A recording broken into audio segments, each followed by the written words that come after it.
Alright, we're live. Sick.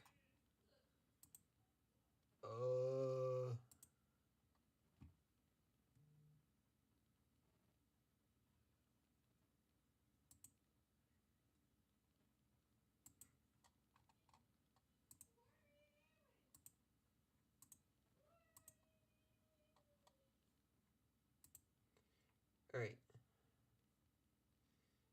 Did some adjustments with my stream stuff. And now I should be a lot more organized with everything. Hopefully. Huh.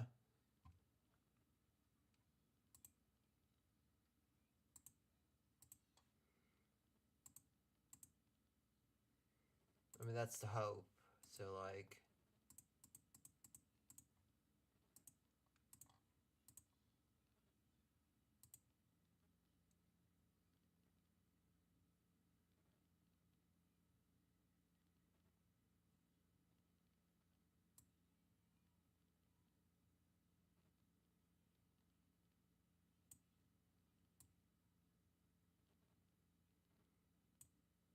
There we go.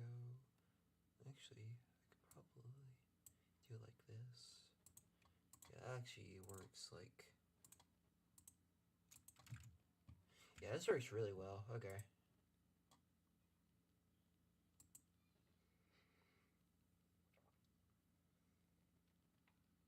Yeah, I'm really liking this. Okay. I kick with this.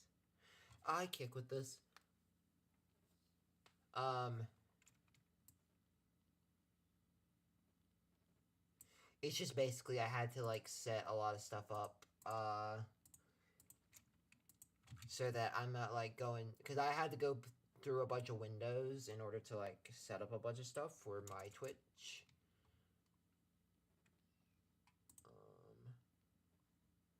And, like, my YouTube and stuff, so I'm just... making sure that I had everything set up.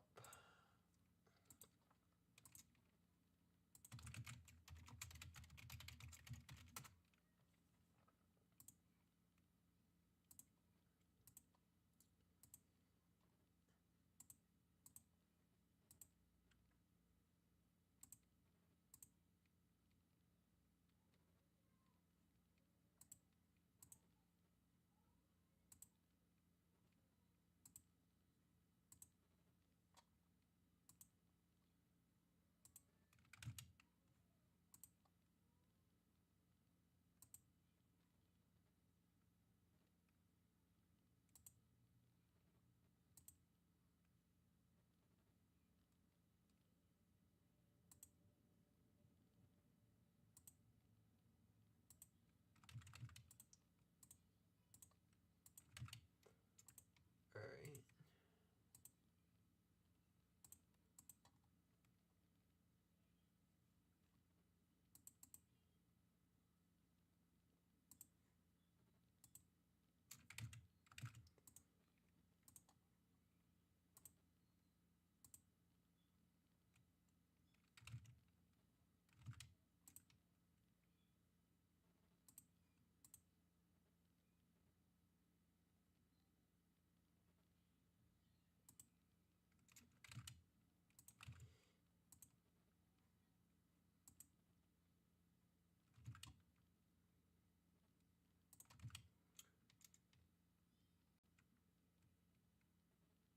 I'll let them go first.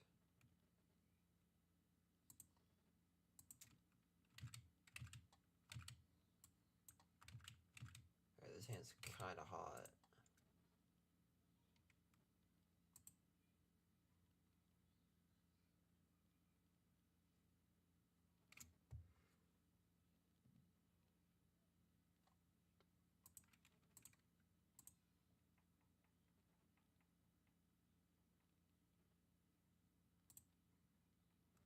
Oh, whoops.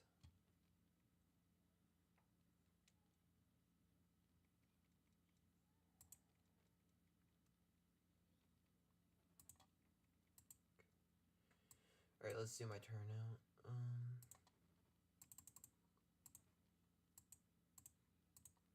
Let me see.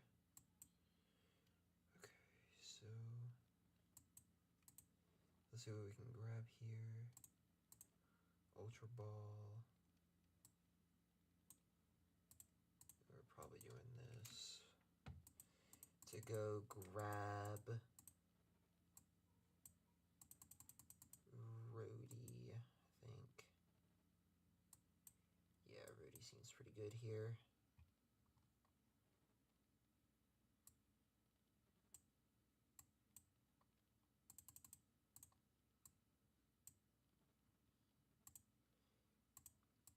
In this specific situation, you know?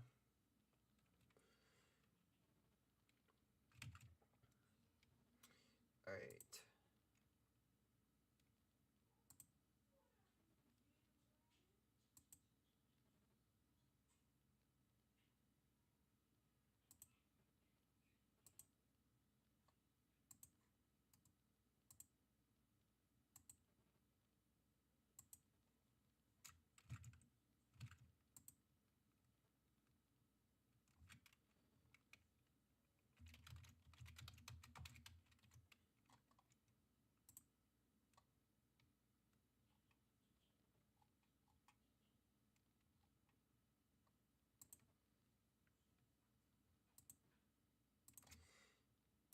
I gotta make a new...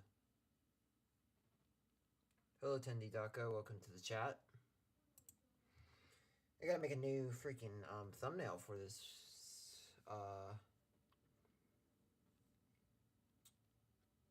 video because I completely forgot to do that. I forgot I have to adjust my thumbnail every time.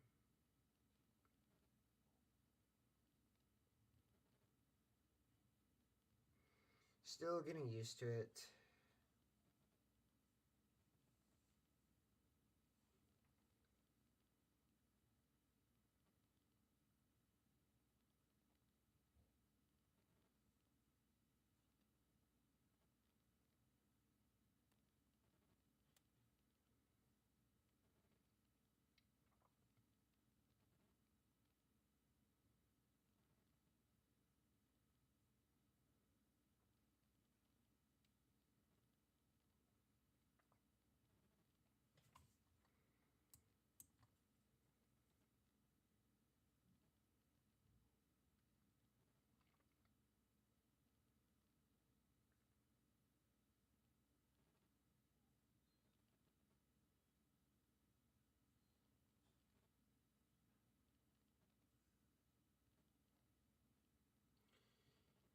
Alright.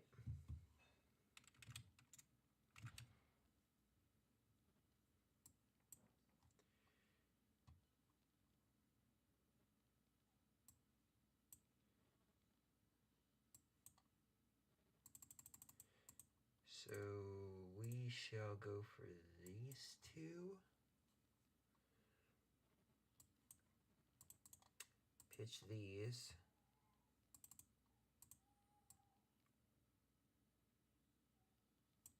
I think I do want to go ahead and go for Pidgeot. See what we can get here. It's probably always that. Just for another Mander.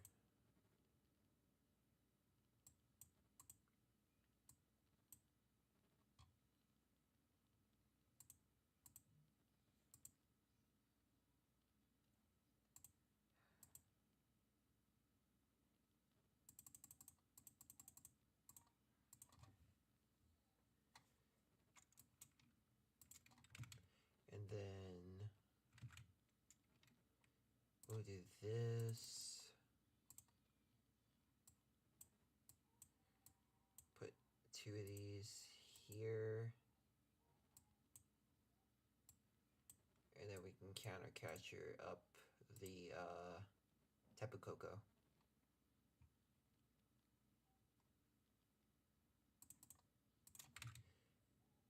Yep. Okay.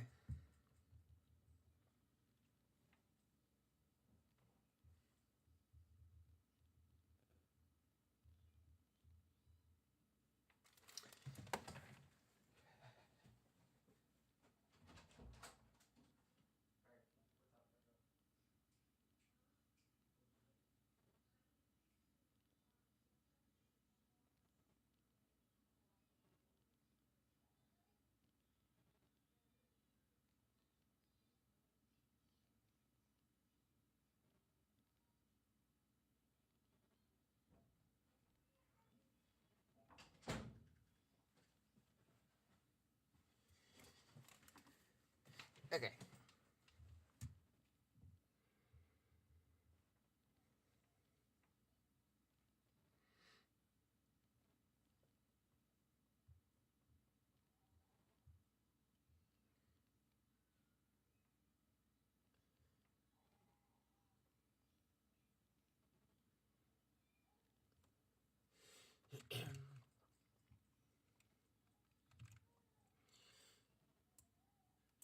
Alright. So we'll do that. Arven. Go just grab you and you to kind of thin the deck.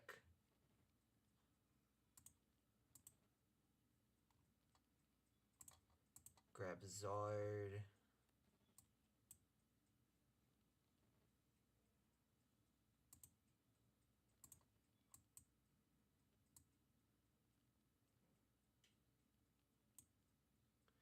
We'll touch it there. We'll touch this here. Just to thin the hand.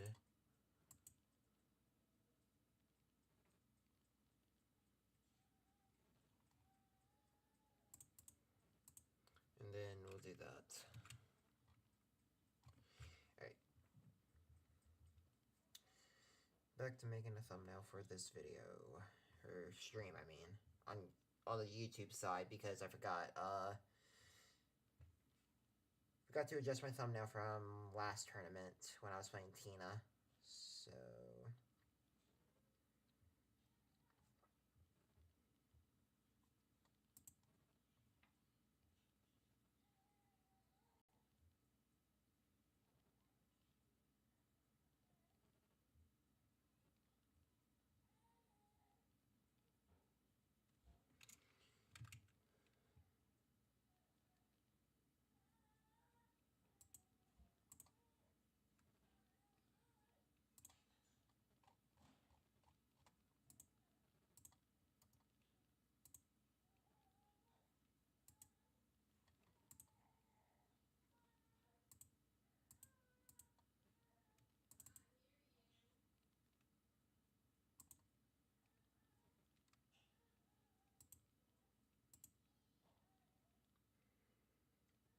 they're gonna attack with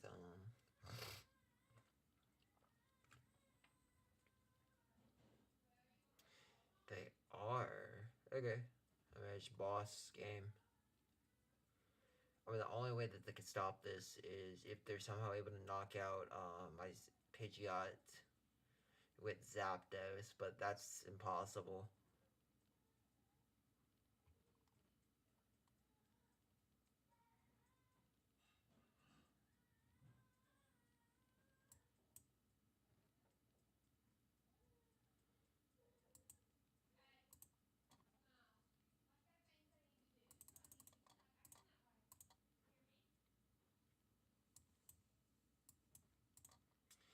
And GG's.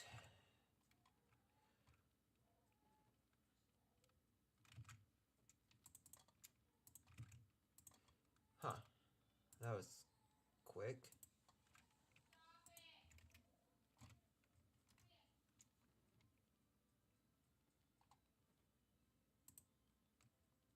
Alright, that was a good first match. I have to be right back real quick though. Take care of something, so I will be right back. But once I'm back, we will get into round 2.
and we're back. Alright.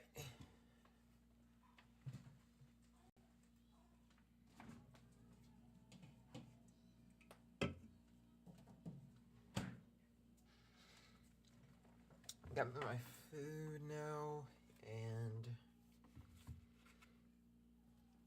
what I needed to get done. And now we're just waiting for next match.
You know what we can do actually?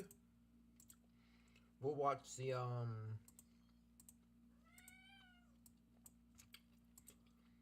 we'll watch Portland.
extra time. We're going to send things back over the casting desk and get ready for our next round of competition.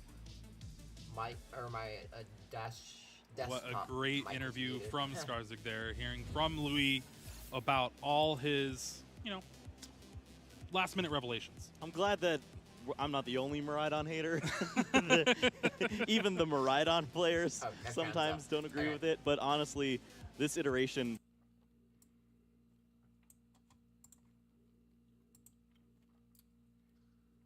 Next round is up.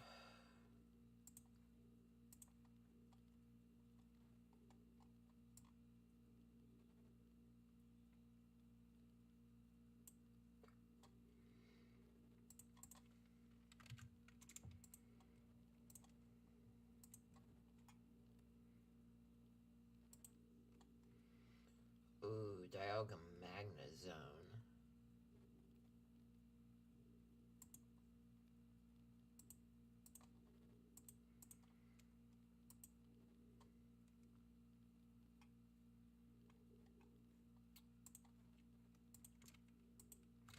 I mean, Dialga Magna Zone's interesting.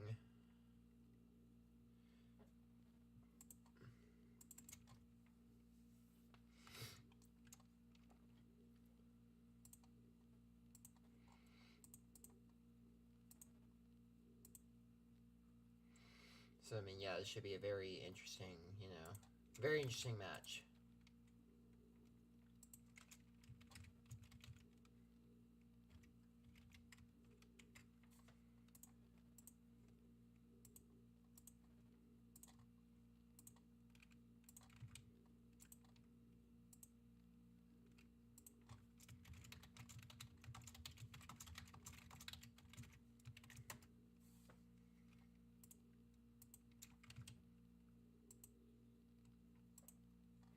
I have no clue how this deck runs, really. I mean...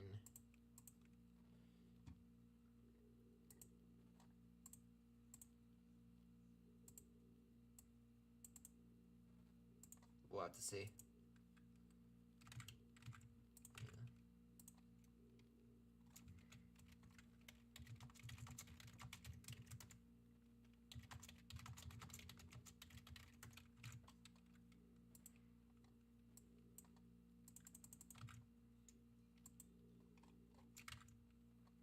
Alright, so Mully.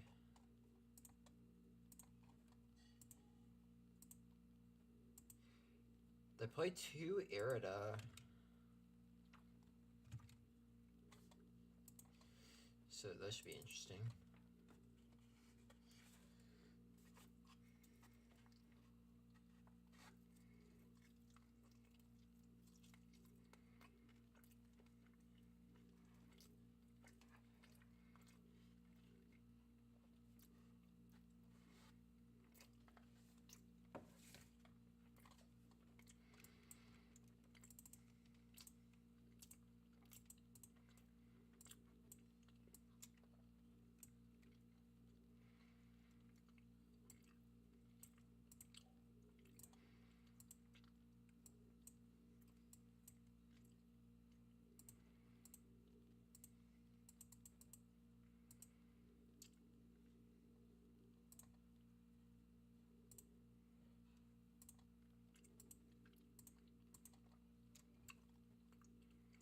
I'd probably go for this to pitch these two.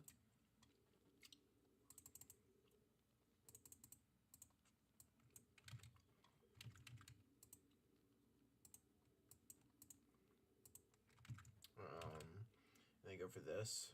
Okay, that's not bad.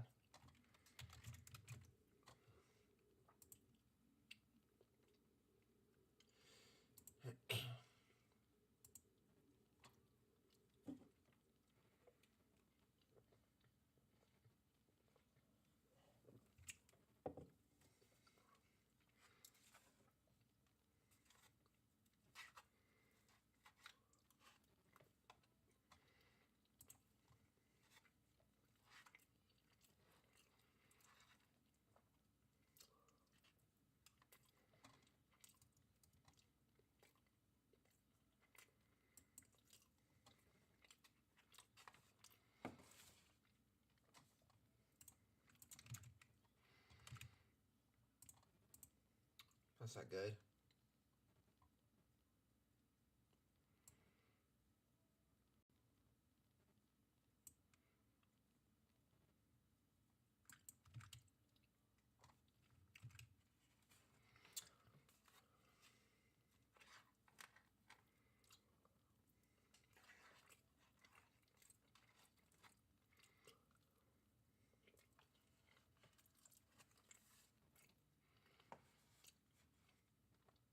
This is way better.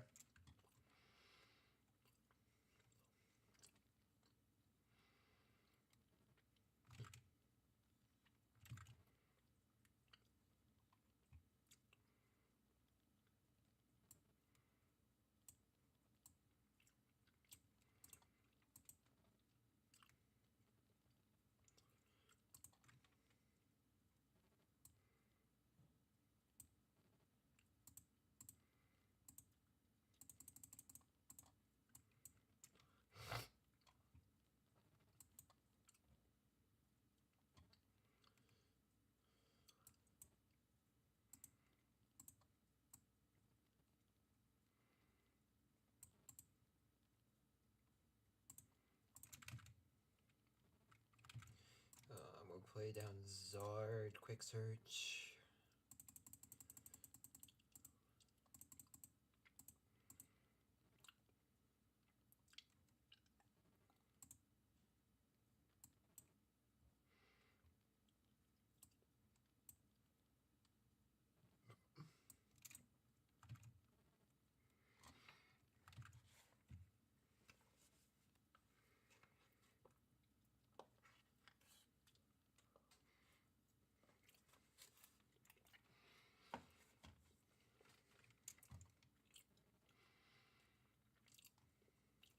Damn.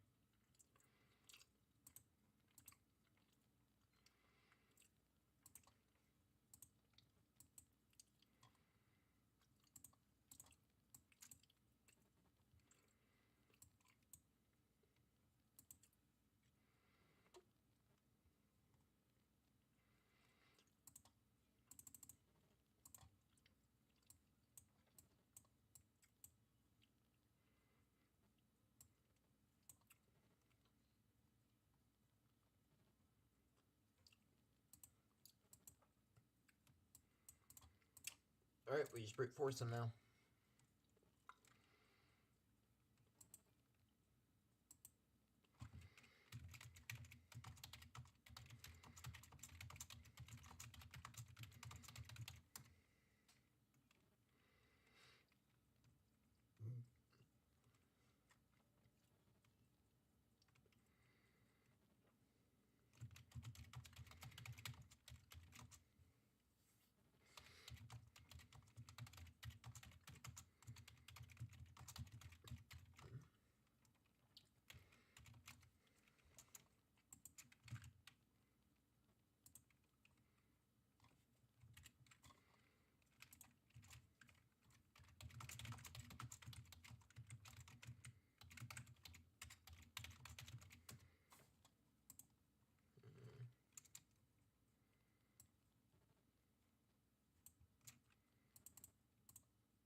How many energies do I have in this card?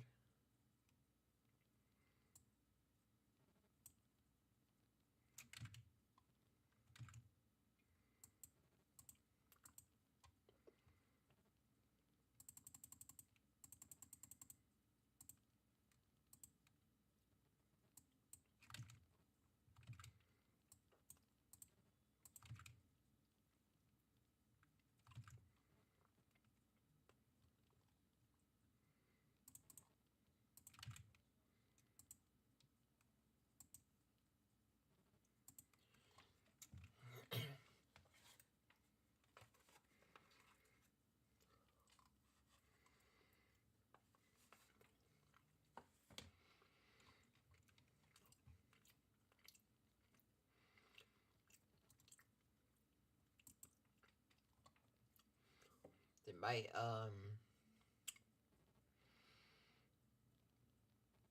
They're not going to get a knockout here, but they might get the extra turn.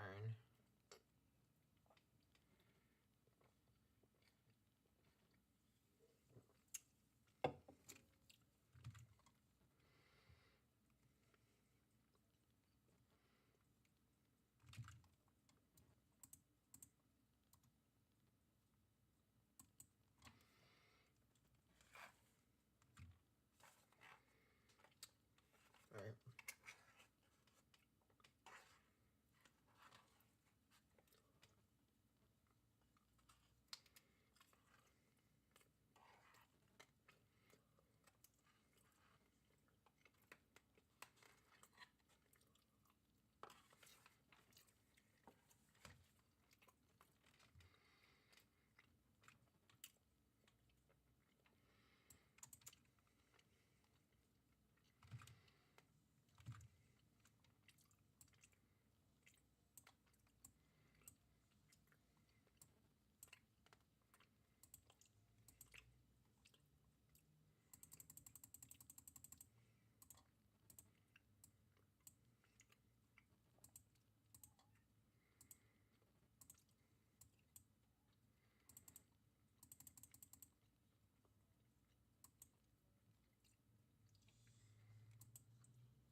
Alright.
Okay. GG's to my opponent.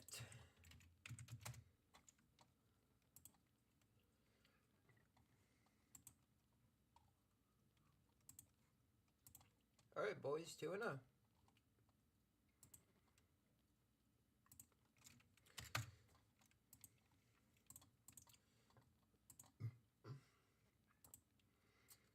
Alright.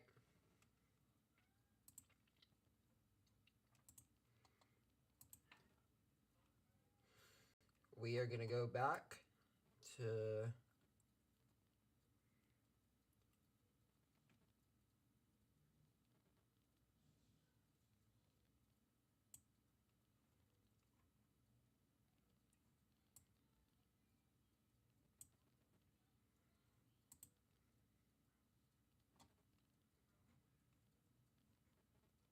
see.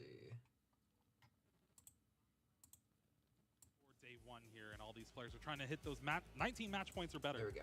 To make it to that day 2. Yeah, honestly, probably gonna need better. We have to kill? We've seen that so often. 16 You, minutes. you bring in 20 match points, maybe you can have that ride where you win those 5 matches in a row, take that ID, and you're guaranteed for the top 8. But it's dangerous. 19 points, and you could go 5-0-1 and potentially miss in situations where we have the big numbers. Of course, with 1,491, maybe there is that window where you don't have to worry as much about that bubble. If you get those 5 match wins, 34 points, whatever it may be. 1 second, chat. I'll be right back. But winning early is going to be the key for a lot of players to find their way into the top 8. Well, it's better than winning late. Sure. But if you combine them. But if you win so late that you're the last game played, then you're the champion. Boom. Can't argue with that logic there. It's already been a day. Again, we've been walking around a little bit, seeing some of the decks people have been playing. Is there anything that's like kind of caught your eye? I mean, there's always some interesting stuff that we've seen. I think Greedent was one of those I was not prepared for. Iron Valiant, Greedent with Suicune and Melanie. Was there a Palkia too? Who knows? Yeah, like there was so much going on. I've heard some very interesting stories about ways that you can potentially take additional prize cards in this game. Sure, that is one way to go about it. You can get greedy on them and find some easy prize cards, and maybe that's doing well out there. I have heard stories of the Goldango doing some pretty cool things, so sure, there's that route too. Yeah. Other than that, we got our typical meta decks, but they have been kind of including a few key cards for certain matchups, stuff like that. We've seen a little bit more Tool Jammer than we have in the past. We've seen some TM Devolutions that have started to pick up some steam a little bit. Of course, there's a couple more of the Roaring Moon decks that, you know, if they run hot, they can make it in. And Lee was saying, yeah, if you run hot, might as well play a deck that lets you do it. Yeah, give yourself the opportunity to find that success. And it is interesting that you mentioned the devolution, as we've run into that conversation once more, where players said so often, I don't have time to evolve in a meta like this, in a format where players just continually take these one-hit knockouts as early as going second on the opening turn. And sure enough, now players are like, you know what? I've got time. I'm not gonna knock out a Charizard. We can't make that happen. Instead, I'm just gonna de-evolve your Pokemon and watch you struggle. Yeah, there was one deck that I saw that really caught my eye. Klefki Regidrago V-Star. Okay. Uses another TM, but it's that Turbo Energize. Yeah. Yep. Could be a pretty cool deck to feature down the line if it does well. Yeah, you shut off some abilities and get those energies accelerated, and have a plethora of attackers that you can use with the Regidrago. There's so many interesting dragon Pokemon that you can attack with, and maybe that's how you solve a meta as wide open as this. You can target 10 decks if you play 8 different ridiculous dragon types and throw them in your discard. I'm just thinking about the prize cards, like, oh no. There's so many things that could go wrong, but I mean, you think there are a lot of great Pokemon that you could attack with, and I mean, even just Giratina alone. Yeah, good card. And if you pair Giratina V-Star with like the Lost Zone engine, that could be a deck. That could be a deck. That could be our second most popular deck in the room. We did see at table 1, it was a mirror match of Giratina V-Star. Guess what won? Giratina V-Star. Yep. 5-0 Get out of town. here. There's a few other 5-0s that we saw. I believe there was a Mew VMAX at 5-0, another Giratina V-Star at 5-0. Obviously, those numbers are going to continue to fly in as the results are closing out here for round 5. We did see a pretty early closeout here on stream. Yeah. A little bit of time to go. We're still waiting for a lot of the players from round 5 to finish up, get the pairings up, get the players situated. Going down the list, we do have quite a few 5-0s already finished up for this round. Isaiah Bradner starting off 5-0 with Lost Zone Giratina. I wonder who influenced him. Who? Me. Oh, okay. No, probably not. but I do get to say I thought of it first. Nicholas Moffat 5-0 with Miraidon EX. You got Derek Hu with Charizard EX 5-0. Denny Koo with Lost Zone Giratina V-Star. That's 3 Giratina V-Stars up in the top. 5-0. Could be a pretty good deck. You know, it's pretty good against Charizard if you draw the V-Star. Yeah, we have noticed that is also something that can happen. It's one of the few Pokemon and all of the Lost Zone engines that you just cannot search. It's an evolution, and finding it at the right time can be difficult. Unless you're me, I find it all the time, but I just don't find the Mirage Gates and Goal Resist to go with them. Listen, it's hard to play a deck well, and, you know. Play it okay. He's been much better than seems me to lately. be like a lot of players are doing just fine with this deck, and rightfully so. It's interesting to see that Charizard not at the top right now. Not top, still very good, still sticking around there a little bit. See a tie there at table 8 with 2 Charizards, so certainly will be in the mix, but not at those top seeds. So I do eye down a 5-0 Golden Go. Oh no! Stop. Are you ready to make it rain? I guess I have to. I mean, it is It is the Pacific Northwest. I don't hate it. I just Right. it needs to be refined. Yeah. So desperately. It has very little identity right now, and I feel like so many players have tried to make it work. It just hasn't. But if it does, it's so cool.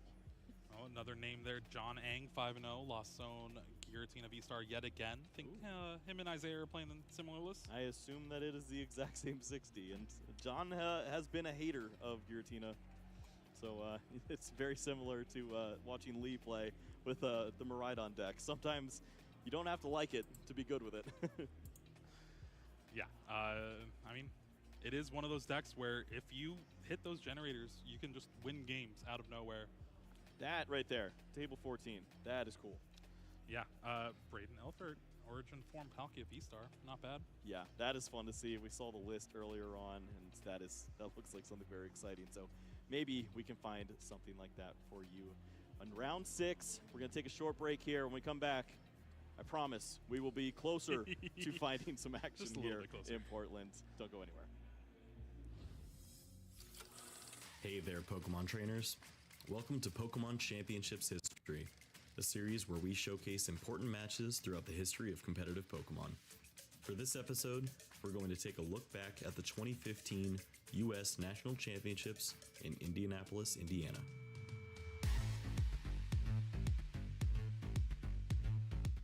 After a stacked top 8 bracket for the Masters division, we were left with 2 players remaining. The first finalist was Jason Klaczynski, the 3-time world champion with a resume, well, the casters said it best. No one has a resume like this even close in the Pokemon trading card game. He's won many more regionals than just that one in 2015. This was the furthest Jason had ever gone at the national championships, and he was counting on the item and ability locking deck of Seismitoad EX and Garbotoxin Garbodor to get the job done. His opponent, Enrique Avila. Enrique was considered an up-and-comer in the scene and would have to take down Jason, the final boss, to claim the title. The resumes showed a clear favorite, but Enrique had sleeved up the secret deck of Wisconsin, Wailord EX. This massive Pokemon featured 250 hit points, the most in the TCG at this time. The strategy was unlike anything ever seen on a table of this magnitude. Deck out your opponent with a wall of tenacious Pokemon without ever announcing an attack. How prepared do you feel going up against a deck that is so new? Not prepared at all. I got 75 minutes plus 3 turns to figure it out. So. The stage was set, and Enrique started things off with that Wailord EX in the active position. Jason was taken aback by the size of this Pokemon. The game plan commenced. Pass, pass, pass. Jason's main attack only dealt 30 damage. With the Muscle Band for an additional 20 damage and Hypnotoxic Laser for poison, Jason tried to whittle away at these giant Pokemon. Enrique, meanwhile, used well-timed healing cards like AZ to avoid giving up prizes. In a pivotal spot, Jason had to overcommit Pokemon to the bench, and Enrique jumped at the opportunity to play Lysander. Enrique played back-to-back Team Flare Grunt to remove energy from the Seismitoad EX and led to the deck-out victory in Game 1. With half the match time depleted, Jason's opponent shifted from Enrique to the clock. For a game to be considered complete after time plus 3 turns, a player must have taken 4 prize cards. In Game 2, Jason focused on a single Seismitoad EX stacked with energies, leading to the necessary knockouts. And there's the knockout. Wailord goes down. With just minutes left, Enrique finally ran Jason out of energy. But was there enough time to deck him out? With a Colress and an N both reloading the deck and avoiding the Hue, Jason had found a way to outlast the Wailord. With the match tied 1-1, this would have to be settled in sudden death. The crowd was electric. The rules for this final game were simple. 1 prize card for each player. Take it and you are the champion. For Jason, this meant bide time until the perfect turn. Energy, Band, Burbank, Laser, N to 1. With the inevitable staring him down, Enrique played the honorable AZ to clear his only Pokemon from play, and Jason Klaczynski was crowned the 2015 U.S. National Champion. With this victory, Jason had won every level of Pokemon TCG competition, cementing his legacy in the competitive scene. Thank you for watching, and let us know some of your favorite moments in TCG history by using the hashtag #PlayPokemon. All right, we are back yet again in Portland, Oregon for Portland Regional Championships for the 2024 Pokemon season. I am Jeremy Jallin here with Kyle Sablehouse. We are Saballin for the first time in 2024. And we have round 6 coming up very shortly for y'all, so don't go anywhere. It has been a great day so far, and we might see something a little bit special.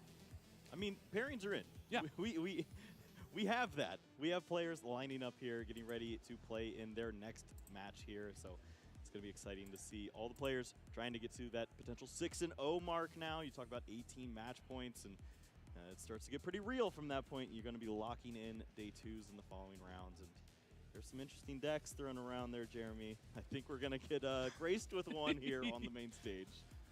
Listen, it is going to be great. We're still waiting for our players to actually get seated, get everything going, but let's go ahead and take a look at the standings that we have updated for this round 6 here today. Terrence Miller, first seed there, 5-0. Ton of 5-0s here, going all the way down to 11th place. Terrence coming off a top 8 in Peoria earlier at the beginning of the season. Yeah, with the Sablezard. Yep. Yeah, that's a very interesting deck to see finding success so often. Was counted out. We see Terrence this time around is going to be playing Mew VMAX, and once again, that's another deck that's been counted out. It's not showing up as well represented, but it's still finding some success. Talked earlier about Nicholas Moffitt and Lee Boy playing the Miraidons, finding a 5-0 record for both those players. And earlier, we saw that John Ang, along with Isaiah Bradner, were both finding some success there too. Looks like Isaiah may not have got that 5-0. Where is he? Yeah, I don't know. Whoops! No, it is pretty good look so far, but also a good mix of people playing their first regionals and just trying to break into this Pokemon scene. Yep. Well, I just checked. He is Isaiah is 5-0. He's playing against Cal Connor this time around. So maybe we did miss a couple of those names there, but still plenty of great 5-0 talents, along with a few others there at 4-0-1. Grant Shen, another great name to see. It graces us in that top 16 there, and be cool to see one of these young guns doing it again, finding their way to the top. Yeah, it's all about that championship, that medal, that invite to Honolulu, Hawaii at the end of the season. That's what these players are playing for, along with, just a ton of money. Pride. Pride. Honor. It's definitely going to be interesting, especially this matchup we have. We can't talk about it yet. Again, we're still waiting on our players. But it's a surprise. Yeah, it's there's obviously a lot of great players that we have out here. So many different decks to choose from. So it's a lot to consider for us, and thankfully we are going to have a fun one to play with. And it's a lot of cool players out in this top stage. I mean, we're talking about players that consistently find their way in the top 8 of these regional championships, players that have won these events before, and the consistency is just something that we just haven't seen throughout all of the course of Pokemon. To see these players consistently doing it, we're used to it when we had maybe like 3 or 4 regionals. There weren't this many times to represent yourself. They're doing it with like 12 regionals. Yeah. How do you stay this consistent over this course of time, especially for players like Cal Connor? Yeah, Cal starting out 5-0 here yet again with Snorlax. That means in day 1 Swiss, he's 14-0 with that deck. I mean that's pretty ridiculous to think about. And you're talking about playing against the clock, against great players, all the different decks that you could run up against, and then also just the travel that goes into it. He's probably been competing at all of these events that we've seen. So kudos to players like Cal finding that way to continue to find success. Yeah, definitely earning his top spot on that leaderboard there with championship points. Trying to break 1,000 for sure. It meant a lot to him too. He took to Twitter after his performance in San Antonio and was just speaking about how important it was that he was the number 1 seed, seeing all of his hard work pay off and be the number 1 on the global leaderboard. And I mean, kudos to you. Not a lot of players can say that they've done that. And it's really, we're hoping for some of these players to try to break into that scene. We had our first finals where it was both players' first regional tournaments where Alexander Fleitos actually took down his opponent in Sacramento. That was pretty good to see. And honestly, just with the way Pokemon has grown over these past few years, it's not going to stop. unless Azul has something to say about it. Yeah, it's been great to see a lot of players just continue to find that success, build on their performances as late. And we're probably going to see that as well here from this next game that we have. Some players that are up and coming, but of course we know that have had a little bit of success, but maybe a first time on stream for these two players. Maybe, and honestly, it's looking a little likely. Again, we're just waiting on a little bit of setup, but we do have our players sitting down, almost ready to go here. Anything you're predicting for this round, Kyle? I predict two players to shuffle and take as much time as they want. Maybe a bathroom break, you know, whatever you're feeling at this point. I've got plenty of time. Without further ado, let's go ahead and show you round 6 here in Portland. All right, two players. Yes, sir. Brand new to the stream, but Hugo Fuerte Yes, Sierra, sir. his first regional ever, Let's go. up against Terrence Miller, who coming off, like I said, that top 8 in Peoria, but has never been on stream yet. So Yeah. first time on stream. You think he's bitter? I feel like when that's your fun fact, you might be a little salty of the fact that you made top 8 with a very interesting deck, but you know, Community Choice didn't pick you. They didn't want to see the excitement of that Sableye Radiant Charizard. Well, they got to watch you now. Up against Hugo on the other side, very first regional, playing the Goldango that you were predicting here. That's 5-0. What an interesting list too. You were talking earlier about the Melodic and the Palkia V-Star. This could be fireworks. Fireworks, or maybe, you know, a rainstorm. I'm down. Okay, There you round see 3's up. Terrence, Damn, dude, I local wanna for me watch from this. Arizona. Hi, Terrence. Definitely a local cup grinder. I believe we were all in San Antonio, and he's just sitting there winning the league cups, Yeah, cleaning up the yep, weekend. I remember seeing that tweet as well. So he's playing harder, not smarter, or smarter, not harder. Yeah. Yeah. Well, it's paying off.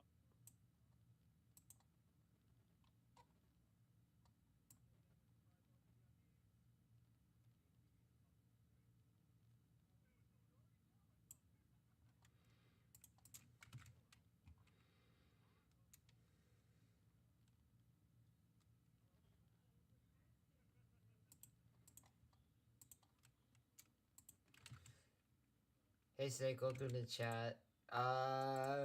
Because that's just the name of how the rounds work.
Damn.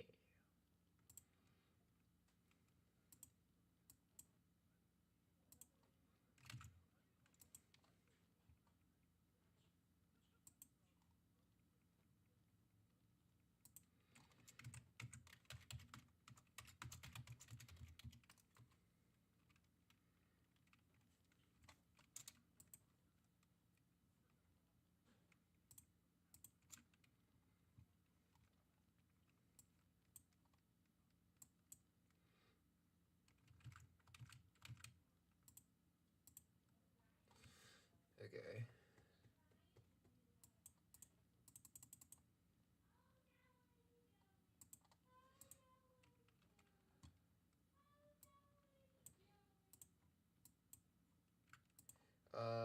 We go for this. We grab the roadie. Hey, thanks, Nick. Appreciate it.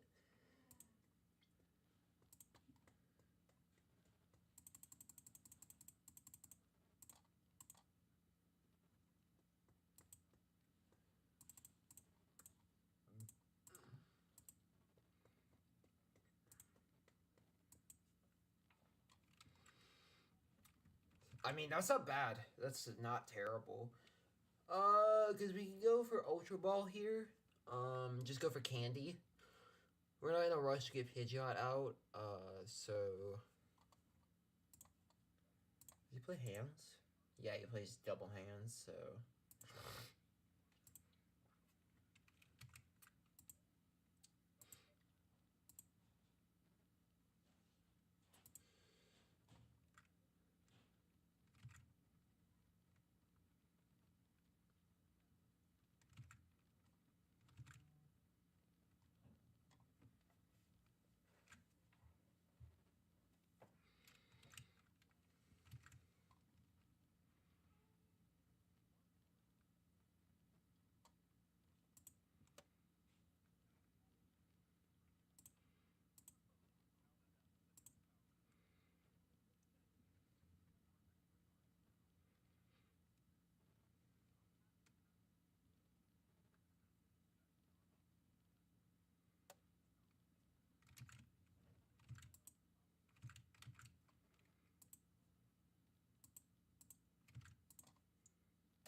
Yeah, give him the Mander.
Counter catcher. Okay. Has that squawked yet? They haven't squawked yet.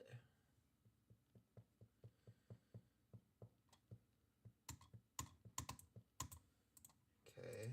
They're down one of their bosses. How many counter catchers do they play? Or how many Pokemon catchers? They play two, a 2-2 split.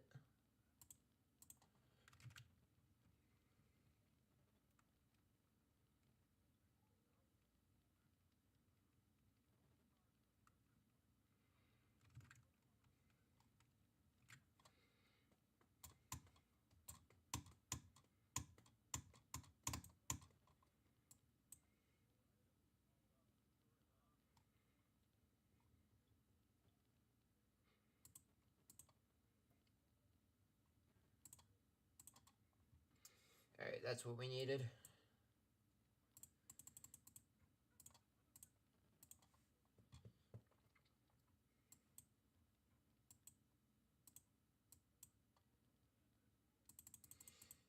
Alright.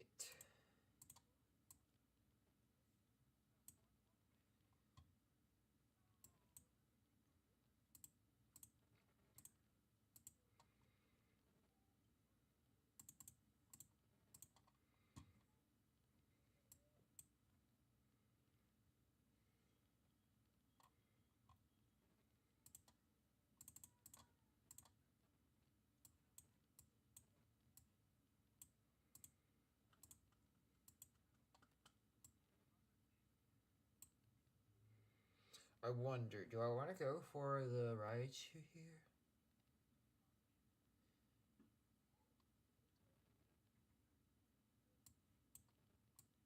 Yeah. Oh, I have to. Yeah, if I don't knock out.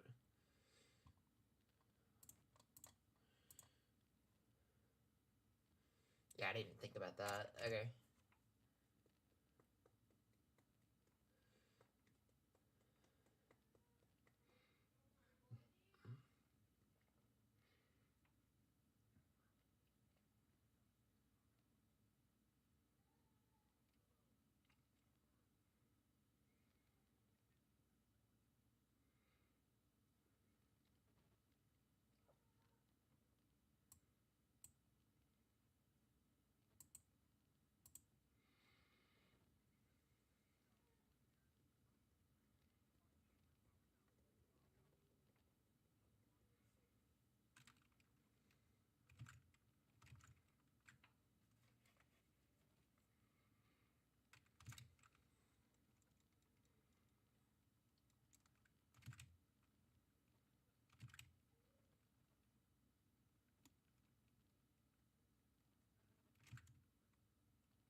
Hello, sorry I won. Welcome to the chat. Alright, that's chill. Yeah, that's completely fine. Thank you so much.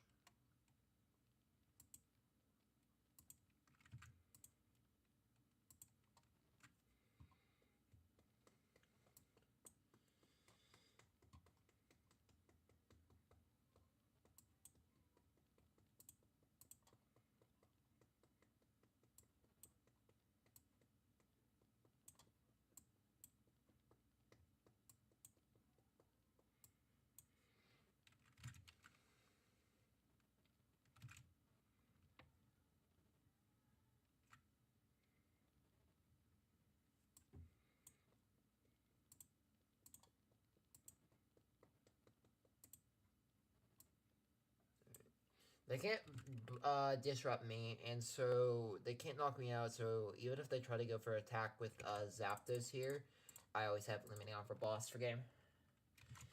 So this is a really good... I mean, I just got checkmate here.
And that's gonna be GG's. So, Minion. Get the boss. Boss of Squawkability for game. And that'll be game. GG's to my opponent.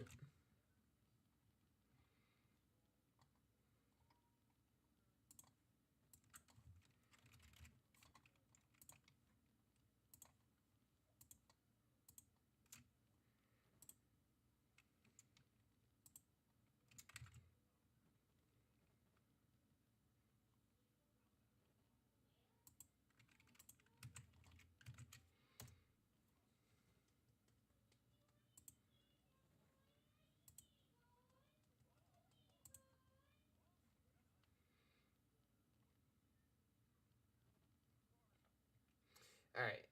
Well, now that our match is finished, let's go back. We could go back to, spectating.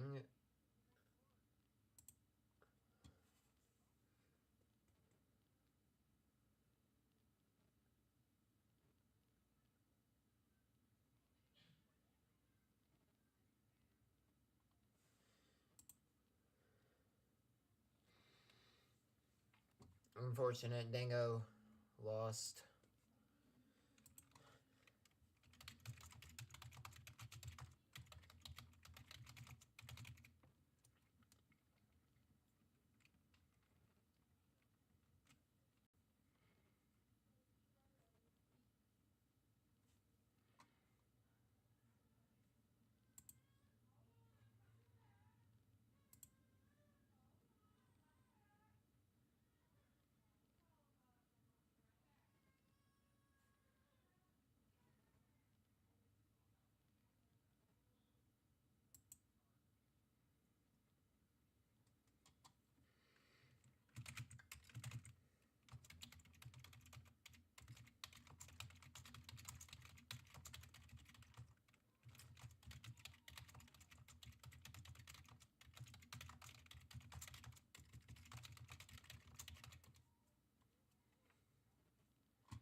It's alright. It's alright. Come on.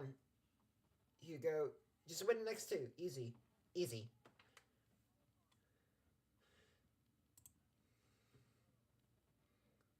Always wins. He always wins it. Come on.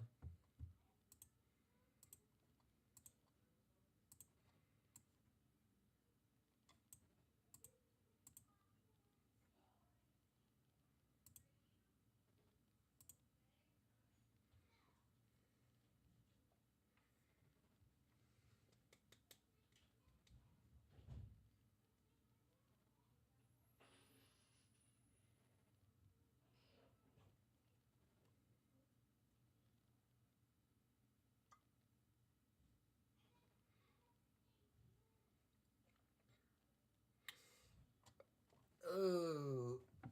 I mean, he doesn't mind that, I guess. The worker he minds, though. Yeah, worker prize there sucks.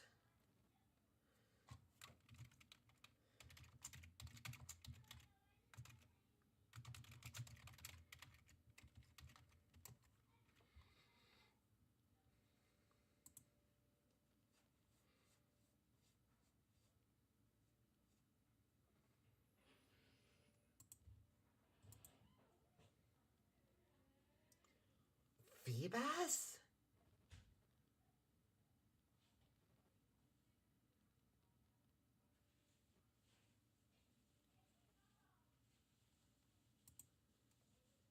Really? Is he just banking off of getting the IP? Dude's banking.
I'm just not a fan of like prioritizing feedbacks there. Like I get that you want to counter judge, but like at the same time, I feel like I mean, if you can't get your Goldengos online, then you're never gonna get set up, and they prioritize the Milotic before they prioritize your Goldengos. So it's just like, it just feels awkward.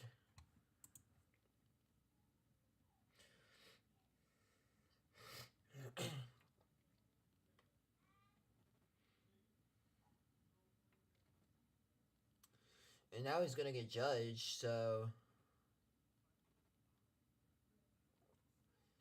Yeah, I don't know. I'm just not a fan of that.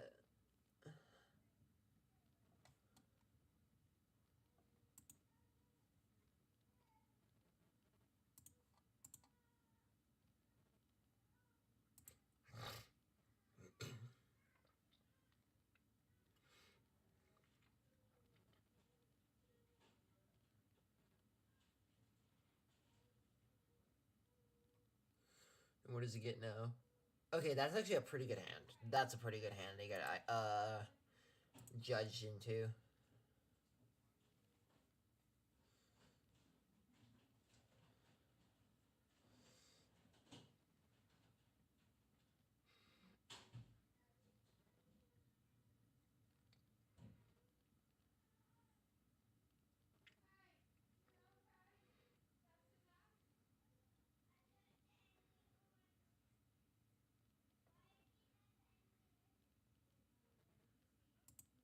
That's not bad.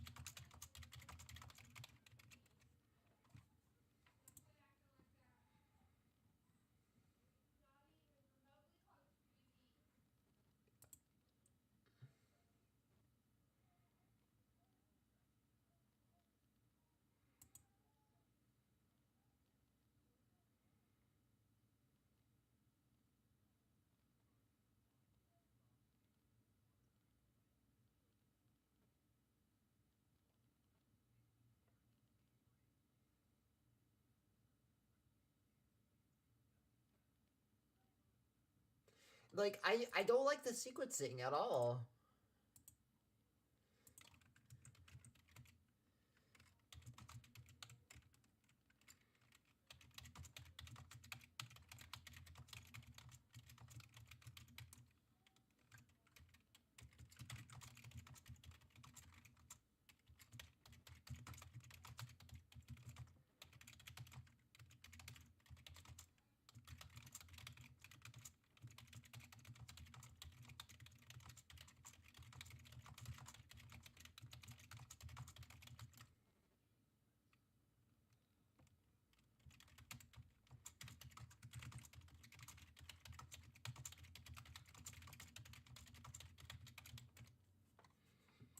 Like, he should have stopped before he Averied, because, like, he has more access to items, possibly, instead of drawing into them.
Hugo's playing Godango.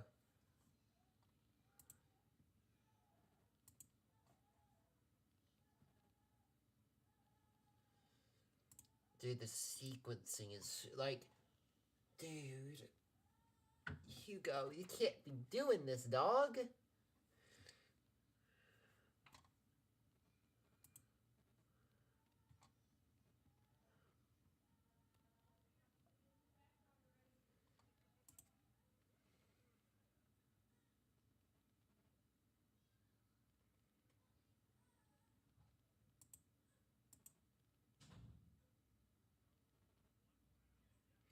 That is so ballsy. Oh my god.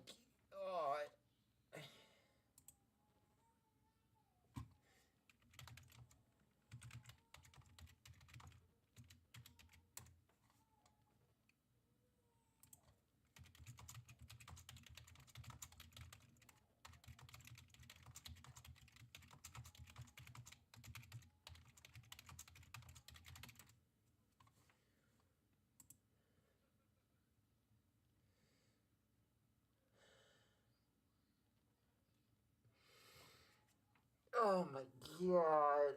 I can't.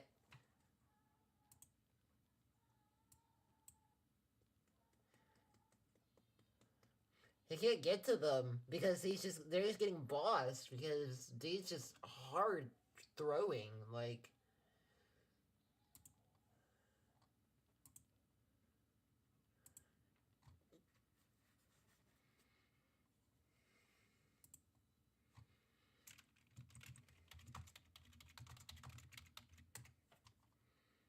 Dude, this hurts to watch.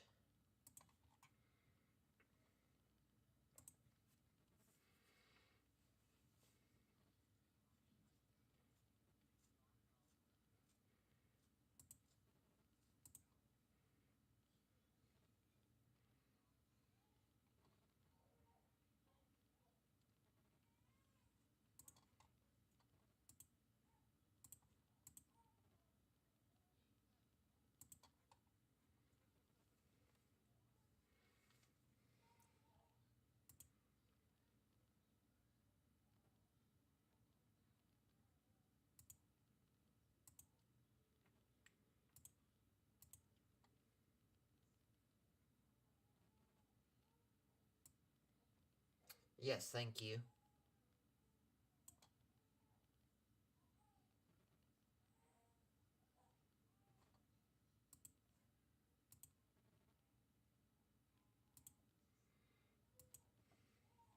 Alright, just waiting on my opponent to check in now.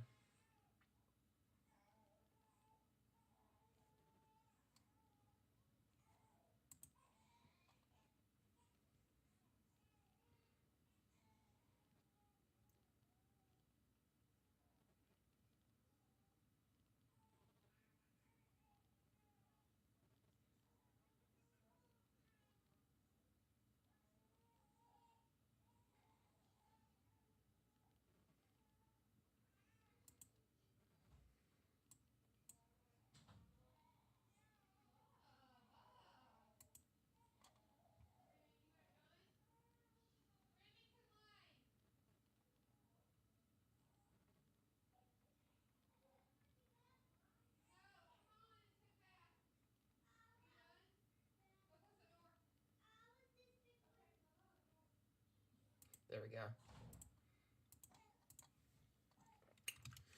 Alright, opponent checked in. Let's go. Let's start up this match.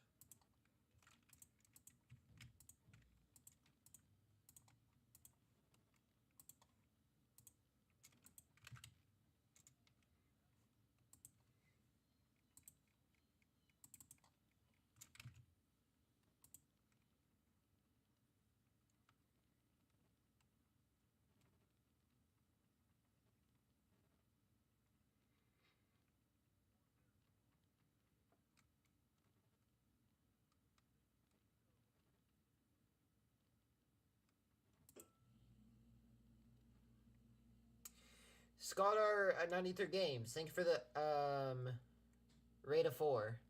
Hope you had a great stream, dude.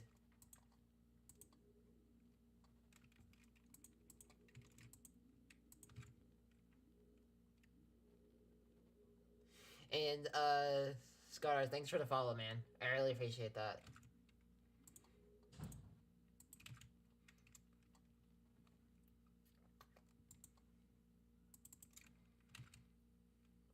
Just doing some Zard gaming in the couch.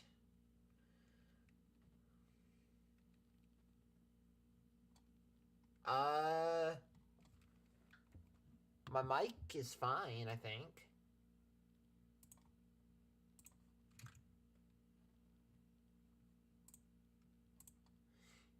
Hold on, let me check. I could be. Let me check.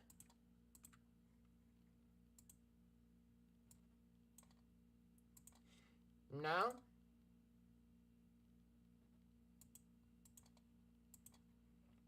I could turn up my mic, but I'm not muted.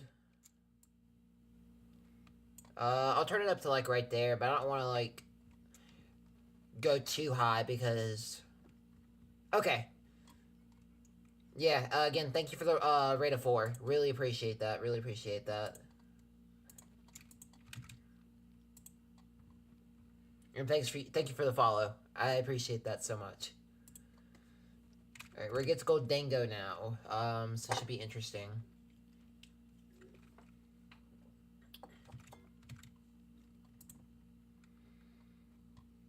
We're gonna make me go first, which makes sense. Alright, we're just gonna get a full board turn 1? Hell yeah. That's awesome. Alright, so you got your double gimme. So we go for these. Double Mander. And we want to go for a Roadie.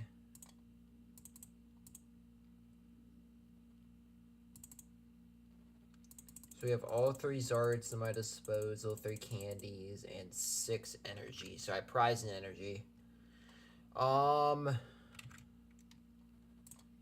let's go to Mew.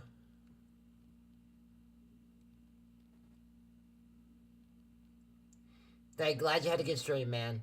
And thank you again for the raid. Thanks for the follow. Alright, one's in charge here.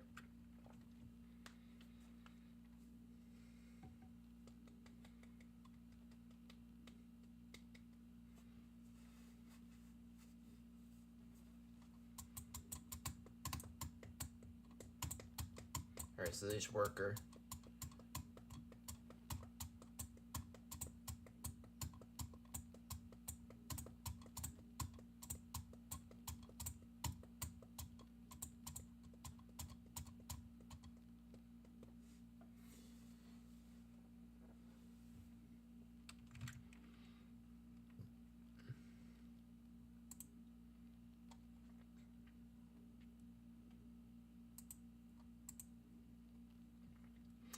Alright, so we have 3 energy left in deck because because my deck decided to give me all 3 of my energy. I might go for this.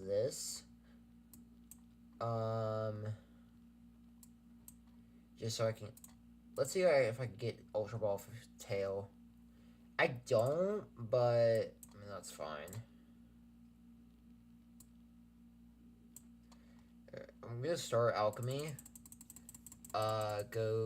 I want to grab an Ultra Ball here because I want to be able to, thin my hand of, like, these cards I'm not really going to use, so...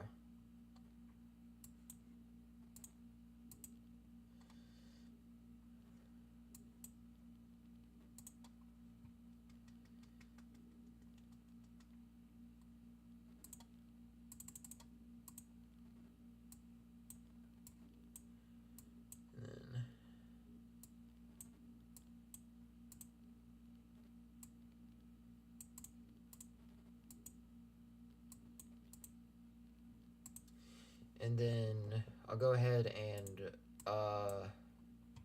quick search into you. And we'll do that. Yeah, they're not threatening me with the idea of a Greninja yet, so right now I have the possibility of just going, like, pitching Manaphy and Rotom off of an Avery. I could also pitch Mew and Rotom. just so I can keep access to the, yeah, I don't hate that. I'm not really scared of them right now. They don't have a lot to work with.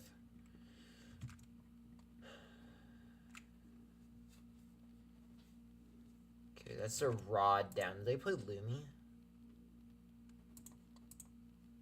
They don't. Okay. And if they did, that's just an easy boss target.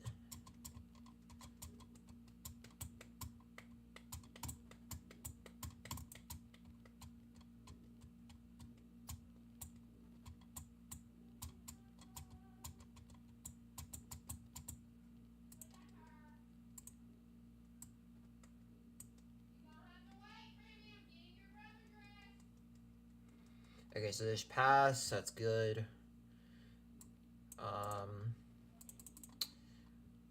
I kind of just want a quick search for a research. But it doesn't really do me much.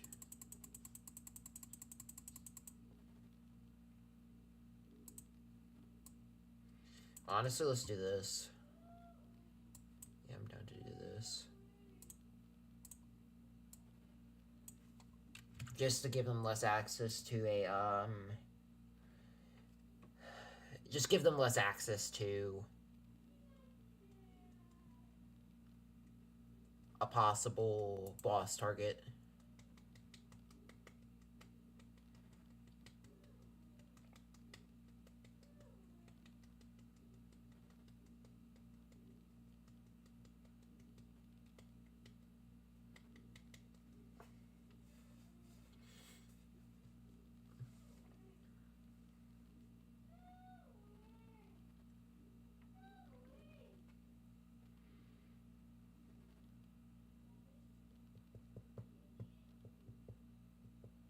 So then we need all these cards to be energy. And, okay, so they Avery me, we just discard the Mew.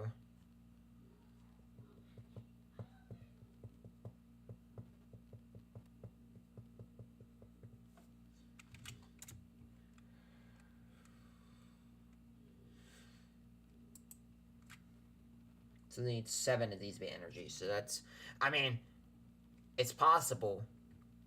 But holy, is it unlikely.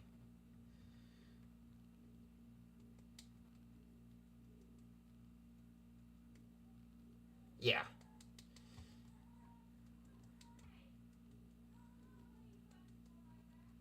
Alright.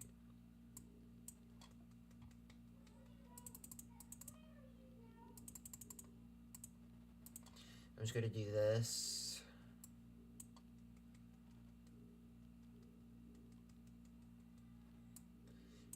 No, I wouldn't. Just boss you up. In Burning Darkness.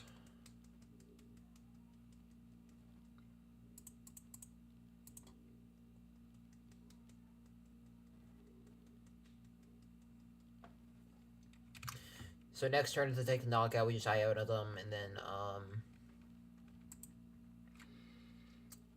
keep doing our thing.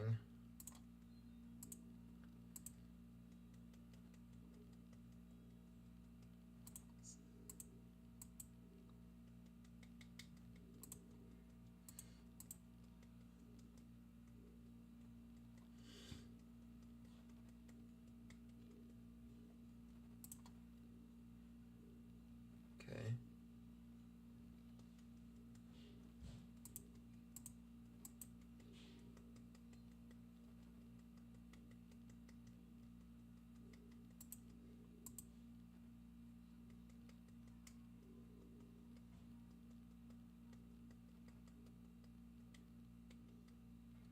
They're gonna go for the Pidgeot? They're gonna go for the Pidgeot. I mean, sure. Like...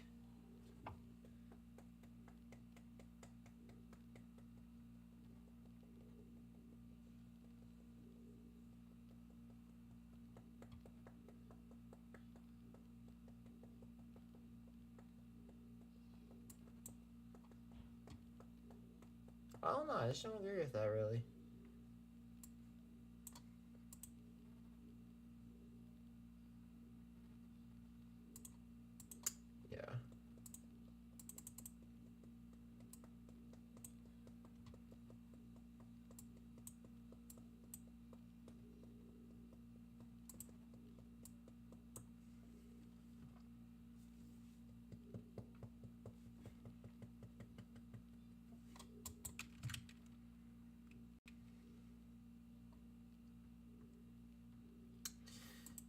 Possibly about to get Goldangoed on.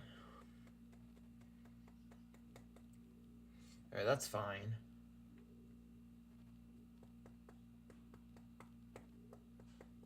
I mean, okay, that's awkward.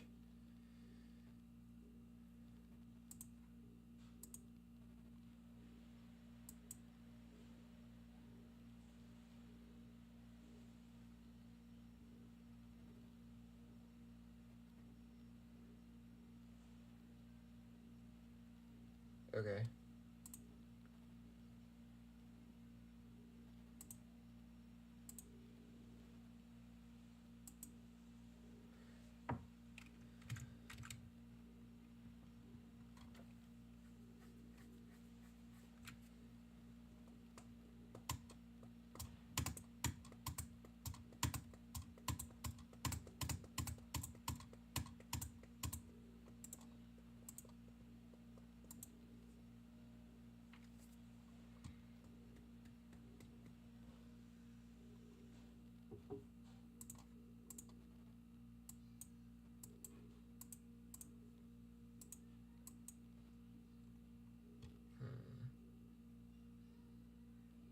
Okay.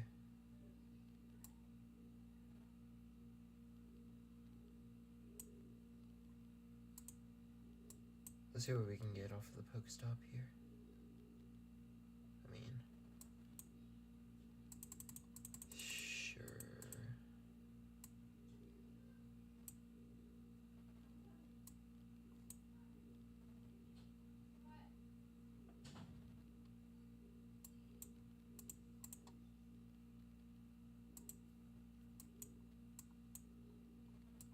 Alright. Just kind of like a hope if I can...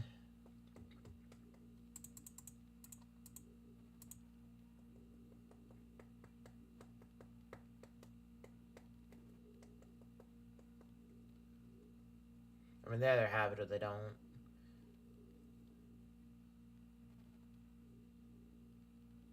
Which, by how quick they are, I'm assuming they have it, right? Yep. Right. We have an energy, do they have a Discord? 4-4? Okay.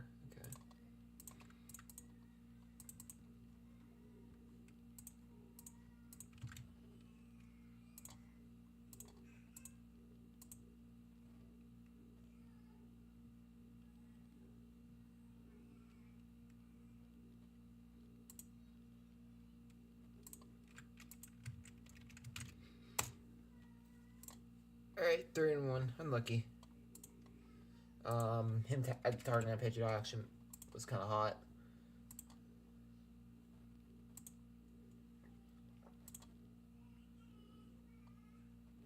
It's what, 7 rounds?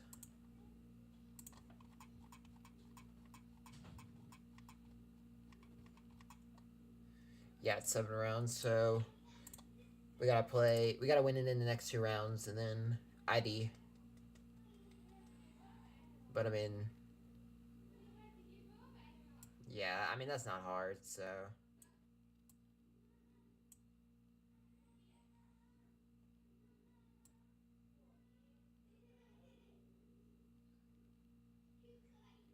Yeah, we just gotta win it in the next 7 rounds, and then we make it into cut. I'm pretty sure it should. I mean, it should be a clean cut with 7 rounds. So we'll go back to watching the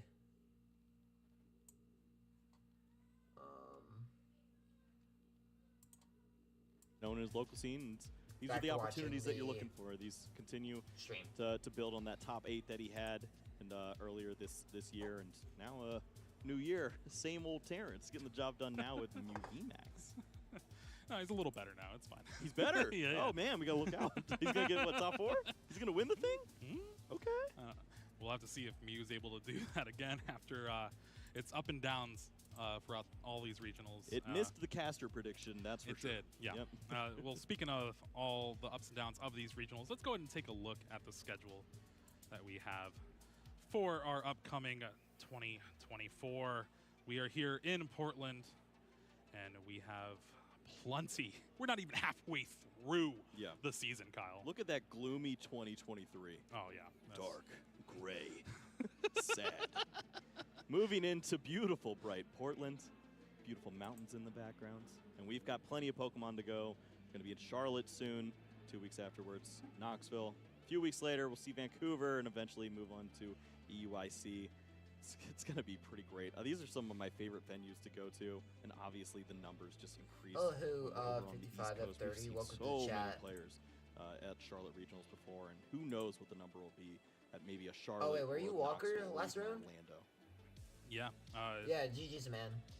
That was a really 2,200 good players match have that you played. registered for Charlotte already. Calm down. If everyone goes, it's going to be the biggest Pokemon TCG regionals we've had. Yeah. Our favorite GG's, sentence man. to say as casters that we have to say like I- 4 times a year because Pokemon just continues to grow. Goldango can be a rough matchup for Obviously. Zard. A great problem to have for us. We love to see all the new Mm. faces, some old faces coming back into the game. There's just a lot of great players, and I mean we've seen players from other card games starting to transition over too. That's been a new trend.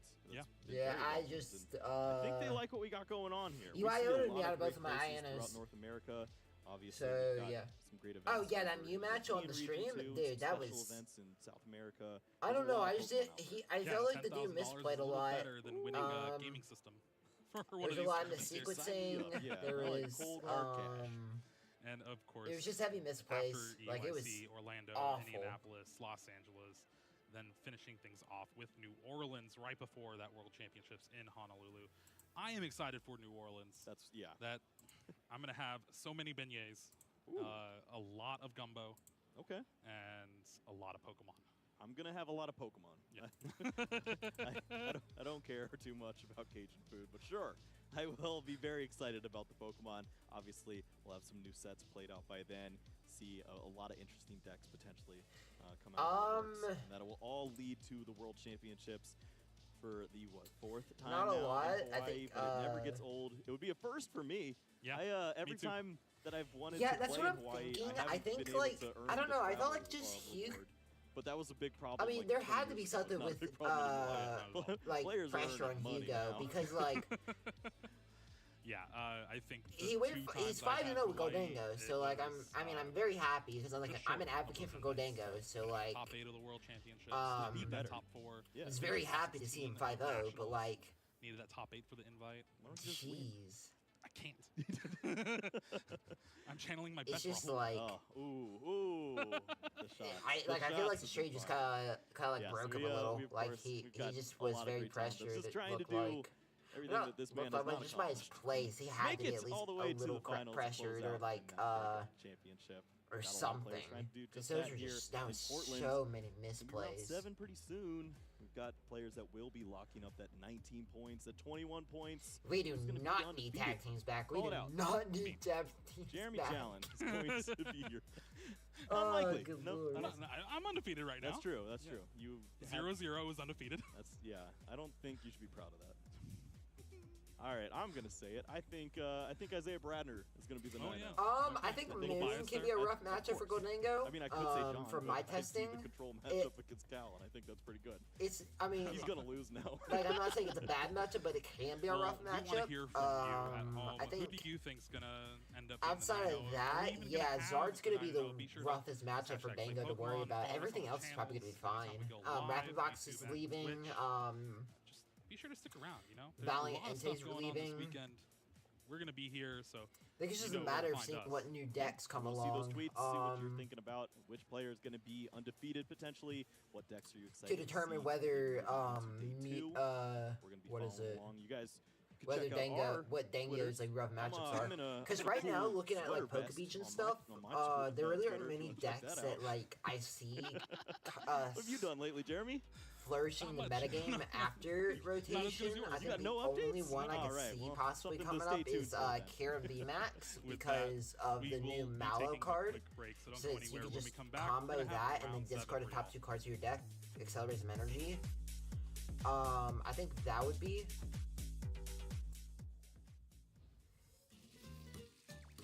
I don't see that being great. I mean, even if it is okay, the thing about it is, Dango doesn't care that's a fire type because the card just does 260 anyway, so it's like you're already a clean one shot on Dango. So that matchup's just gonna boil down to whoever gets the first knockout with or whoever gets the first 2 prizes. 11 when I was just starting in seniors.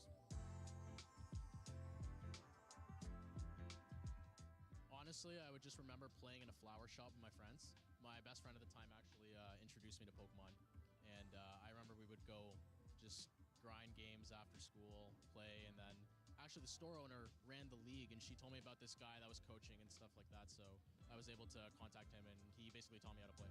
Former world champion Andrew Estrada. Anyone can put a stop to the Lugia mayhem. So the thing about the Entei matchup is, I see it as another moon matchup. It's just like they're gonna knock you out. So always once they get their Pokemon set up. So it's kind of like a back and forth type thing, like with Moon. And so, but I think the difference between the Moon matchup and the Entei matchup is that with the Moon, they do have more Peko, so they can knock out a Gimmighoul and prevent you from taking the 2 prizers. But Entei really doesn't have that to their disposal. Now they could get a single prize fire Pokemon that will come out eventually to allow it to kind of be their more Peko. But until then, I think it'll be kind of like the Moon matchup map for Gholdengo. Just it'll be harder to skew the prize for them. Hello, the Borzol. Welcome to the chat. I really like the game. I really like the competitive atmosphere. It's a very social game. It forces people to sort of step out of their character in a way. So yeah, I can see a few. I think they're gonna try to push a future box. But I think it's gonna be. I think it's really hard to like determine how it's gonna shape because there's not a lot that's been shown to us yet. It's really just been the future Pokemon and then like maybe a few like future trainer cards. But the thing with the future trainer cards is like, let me pull up Pokebeach real quick. So the thing about I feel okay with undertaking, and then it makes me feel great because honestly, watching my students succeed makes me feel better than actually winning myself. a lot of these like future cards or trainer cards is like we got so many like really cool like Pokemon for future, but the issue is the only like future trainer card we were shown was Cryptomaniac's Deciphering, and that's it. So and there's like not really a lot of acceleration for future Pokemon, and so like a lot of these attack costs are really awkward. So I think that they just have to show off some acceleration in order to allow the deck to flourish. And next round is up, so gonna meet that. This, and then we'll get to the next round. Alright, let's see who we're against. I'm against Arceus Regidrago.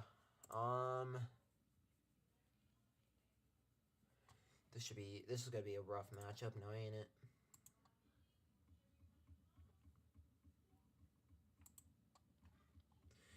We might be out of this one, sadly, because Arceus Drago is just a really rough matchup for me.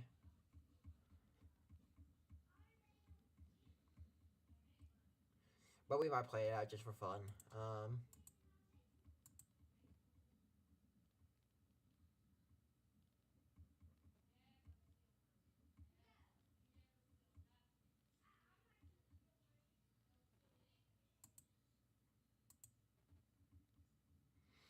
I mean, they could break it to Arceus pile, so like...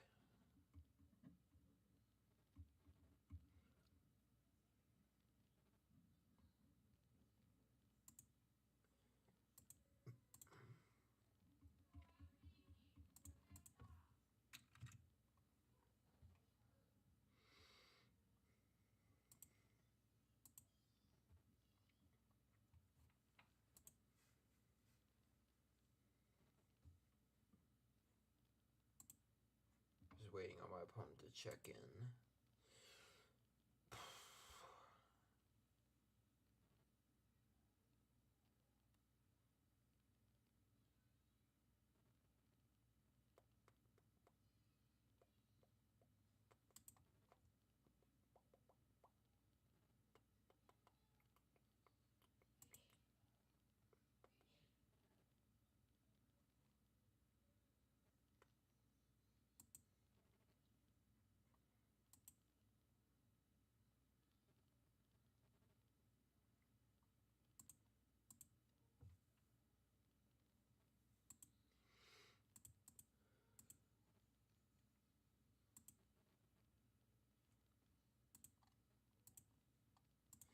have they beaten so far?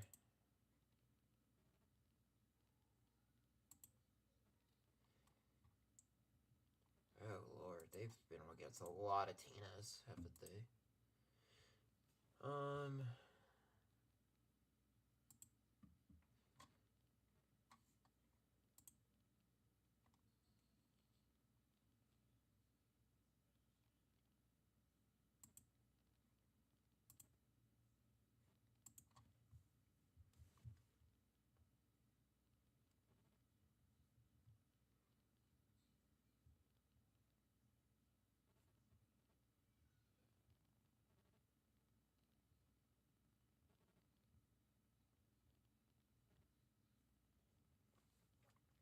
My opponent might also missed a round. I don't know. It's taking them a minute to check in, so could be a possibility. I don't know.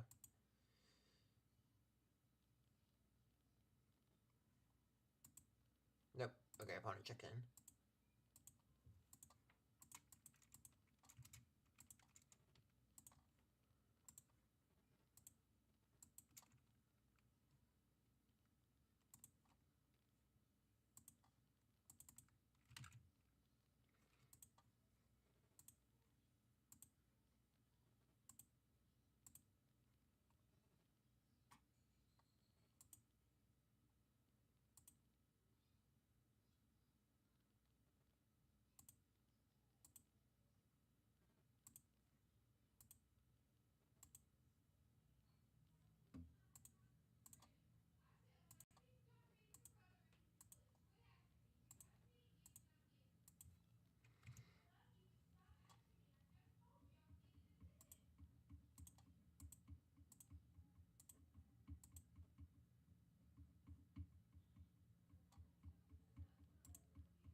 Alright, waiting for our opponent to get back online, and then we'll start up our match.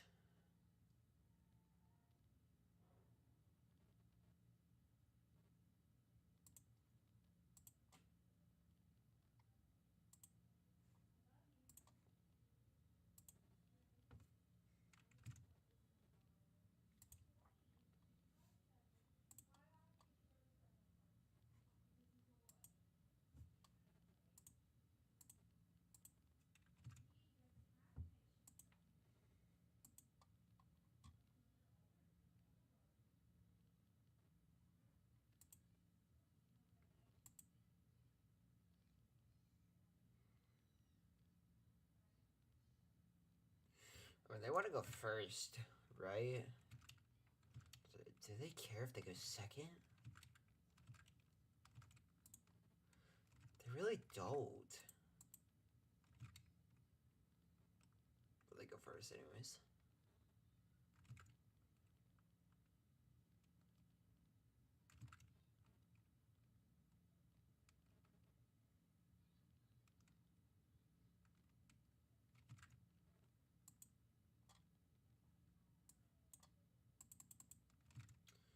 They don't have any bench sniping dragons, do they?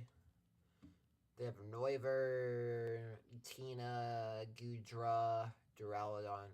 Okay, so they don't have anything, so...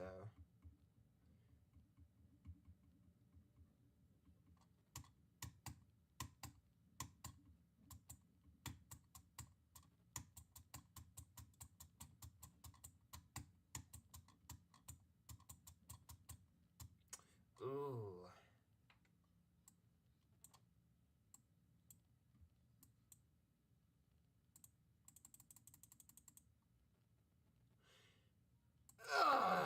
Yikes. Okay. Yikes, yikes, yikes, yikes.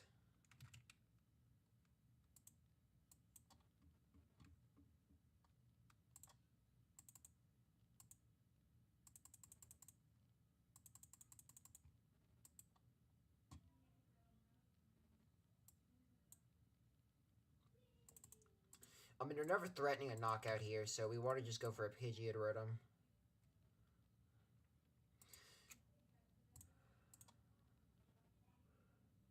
forget about VIP pass here. It's broken.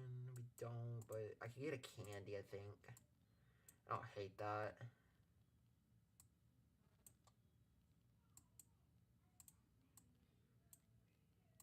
I hate the slider. Yeah, okay, so then we nest ball for another Mander, I guess. We have Collapse Stadium to counteract.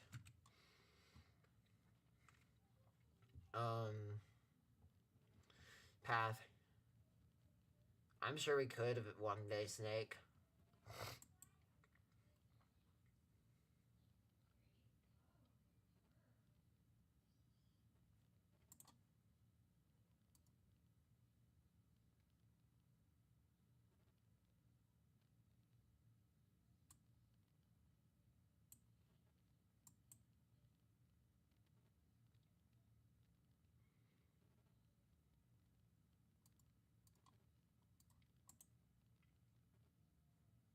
Okay.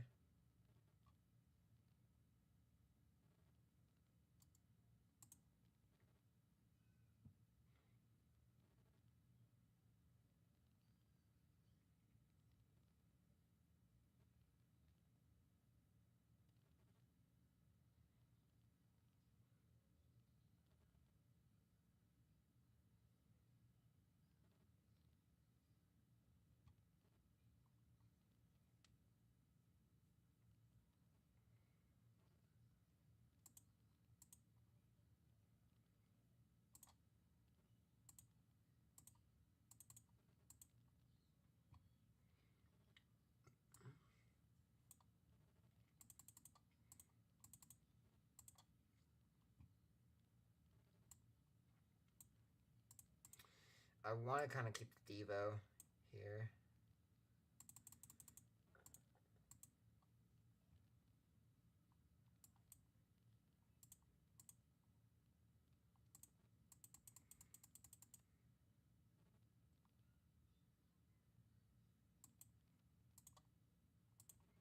Okay.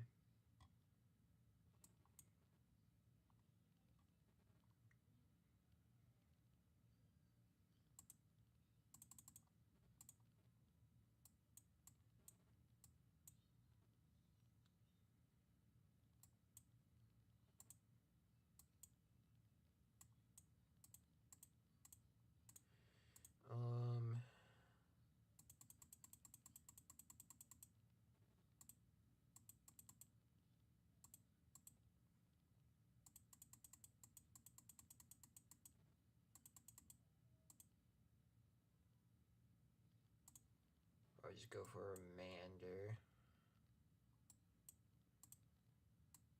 Yeah. That's fine.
Okay.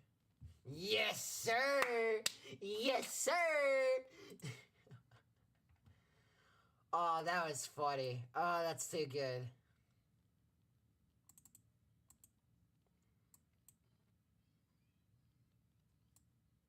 Let's evolve this dude just so like they have to make a choice here, either the 2 energy or the million.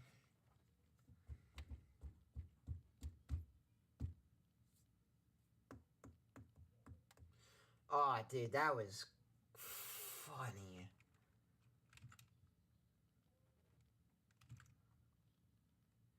Okay.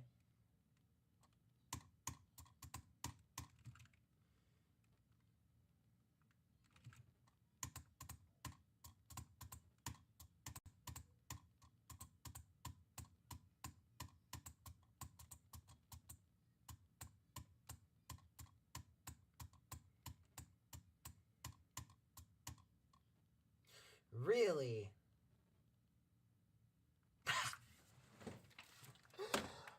No way! Ain't no way! Ain't no way! Ain't no way, dude.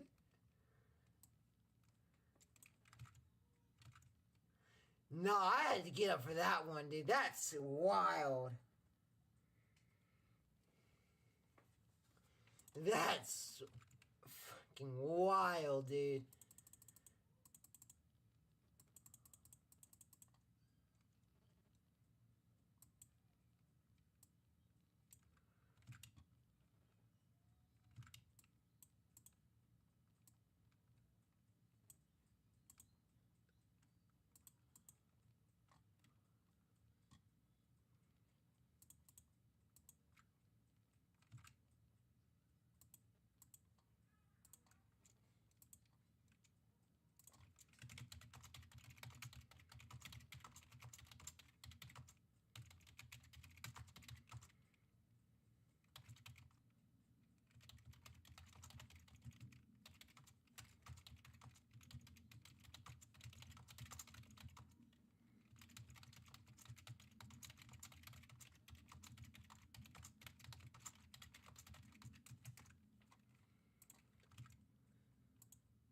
Dude, you can't make this up.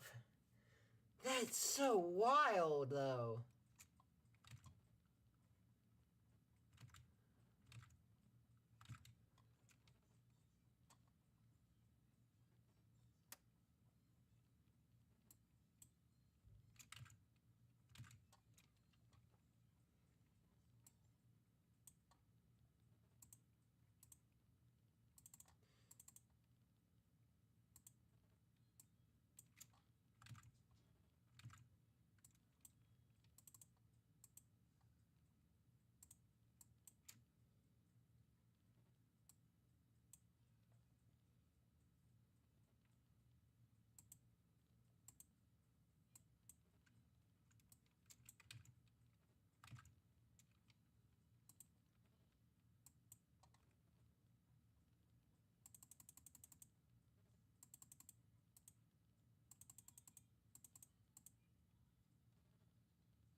That's so wild, dude.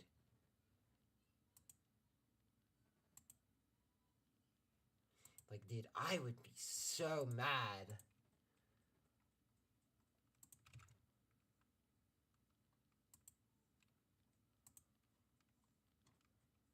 Can they judge me?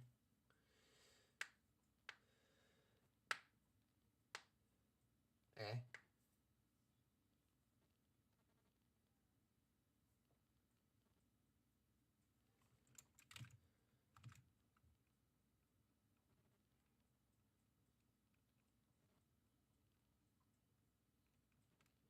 I mean, there's no way. Ah.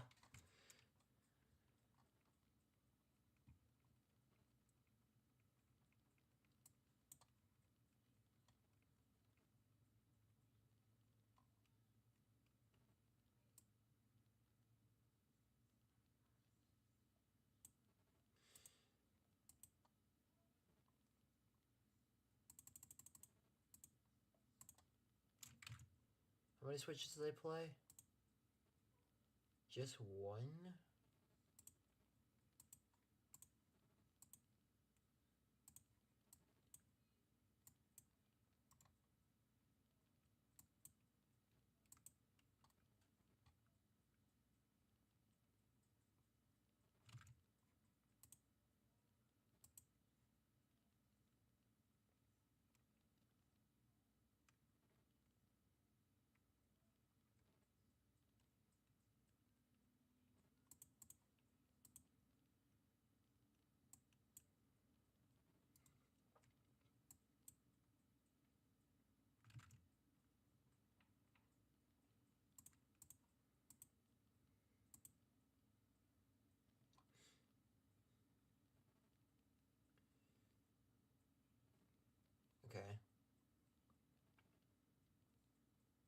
There we go.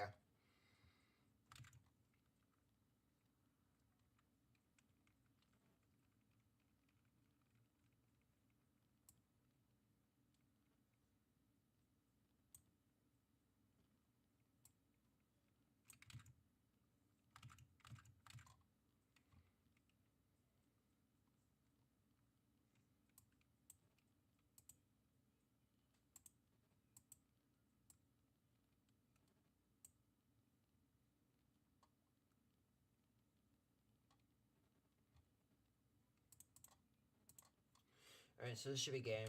Or checkmate at least.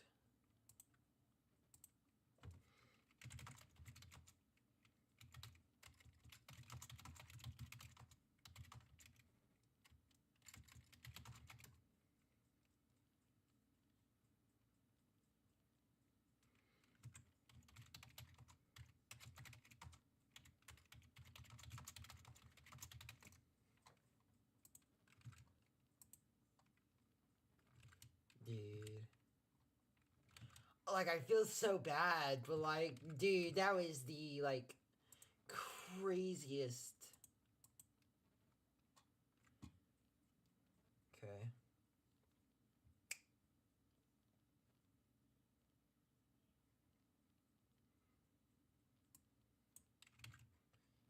Like, that was crazy luck, dude.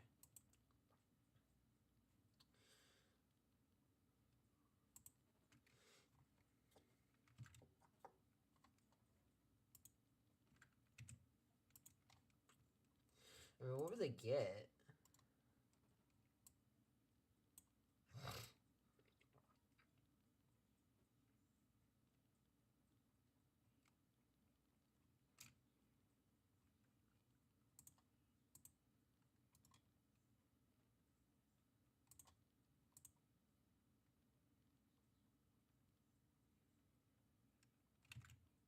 Okay. I'm just gonna Iona you.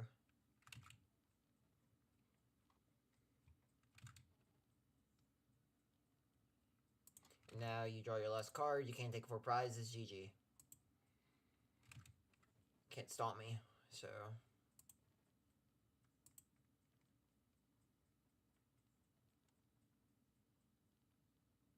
Okay.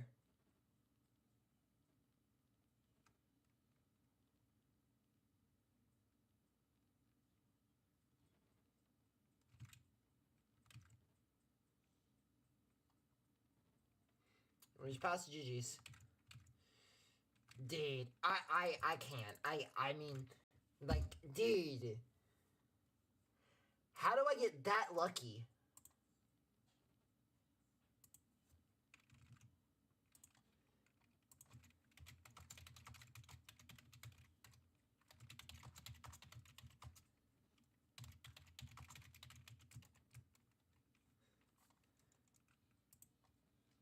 Nah, like.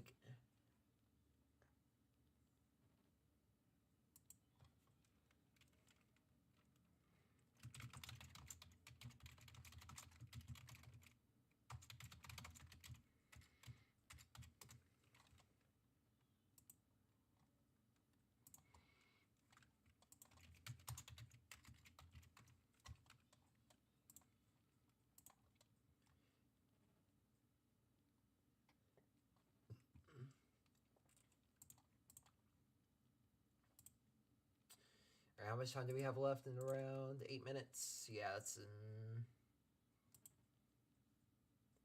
Alright, a match is up. It's Grant Shen versus Hector Ibarra.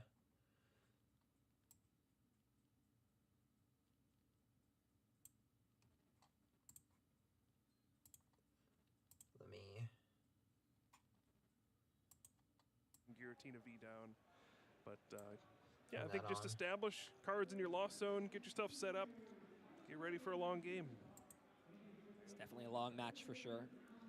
Now that Rotom V, which usually is a fine Pokemon to start in the active spot, pretty much rendered useless. But hey, look, in those top 13 cards of the deck, 3 of those Battle VIP pass, and Grant will be more than happy to see that to start things out. And the Rotom can't use that instant charge ability, but still fine to have on your bench because, of course, Forest Sealstone, a key card to getting that strong I turn got 2, so double lucky rare that last candy, round that Pidgeot, was- and Charizard in Yo, play. I should Start not taking be knockouts. 4-1 right now. I really shouldn't be.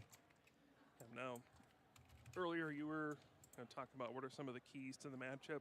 One of the strengths of the Giratina V-Star deck is Path to the Peak. That is one of your ways to fight back against Charizard EX.